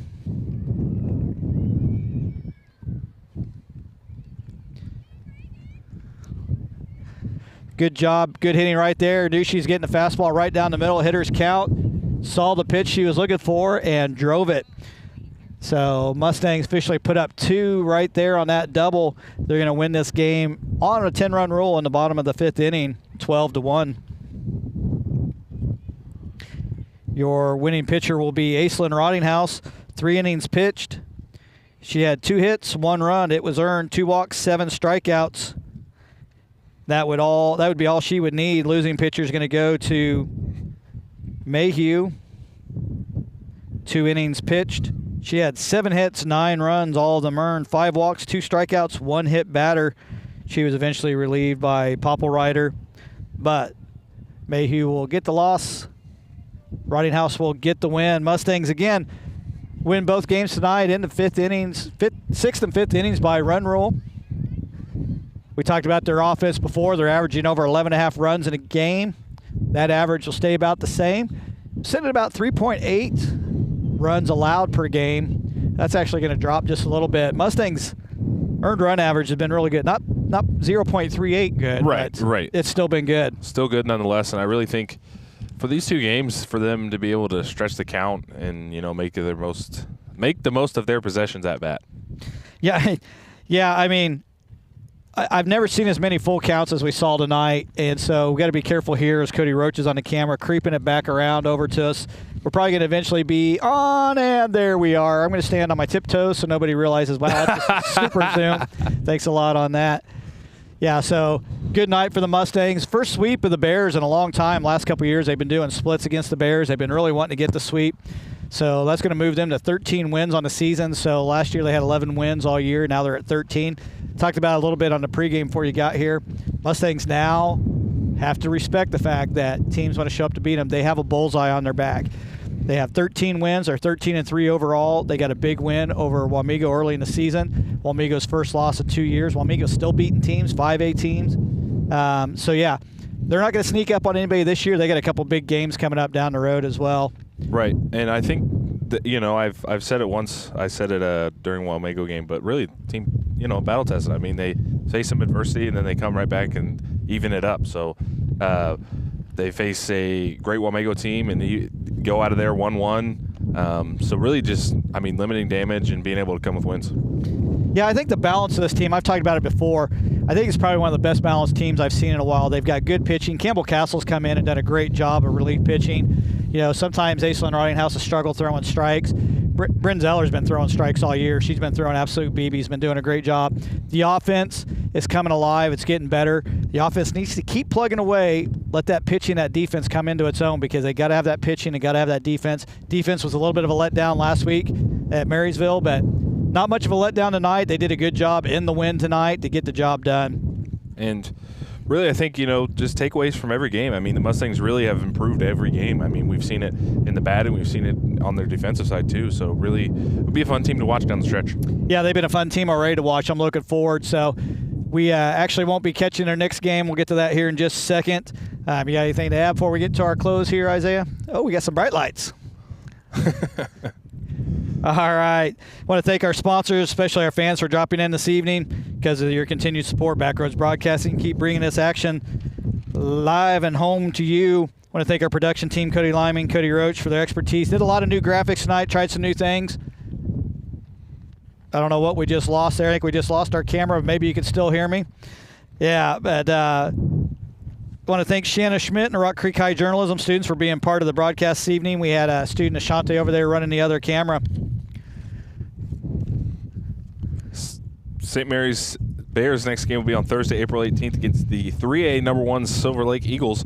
Rock Creek Lady Mustangs will be on the road against Riley County Falcons on Tuesday, April 23rd. The Backroads team is currently scheduled to be back in action this Friday, April 19th at Wamego as the Rock Creek JV baseball team takes part in the Wamego tournament. Follow our Facebook or Instagram page for details on schedule changes. Thank you for spending your evening with us. Drop us a line and let us know what you think. Apparently we had one battery. It just barely made it through. Quick switch right there. Good job, Cody Roach, for getting us back on. Camera looks a little bit different than it did before. But, yeah, good night overall. I want to thank everybody for being here. As always, I'm Judd McCormick. I'm Isaiah Dobbins. We got to go for now, but we'll BRB.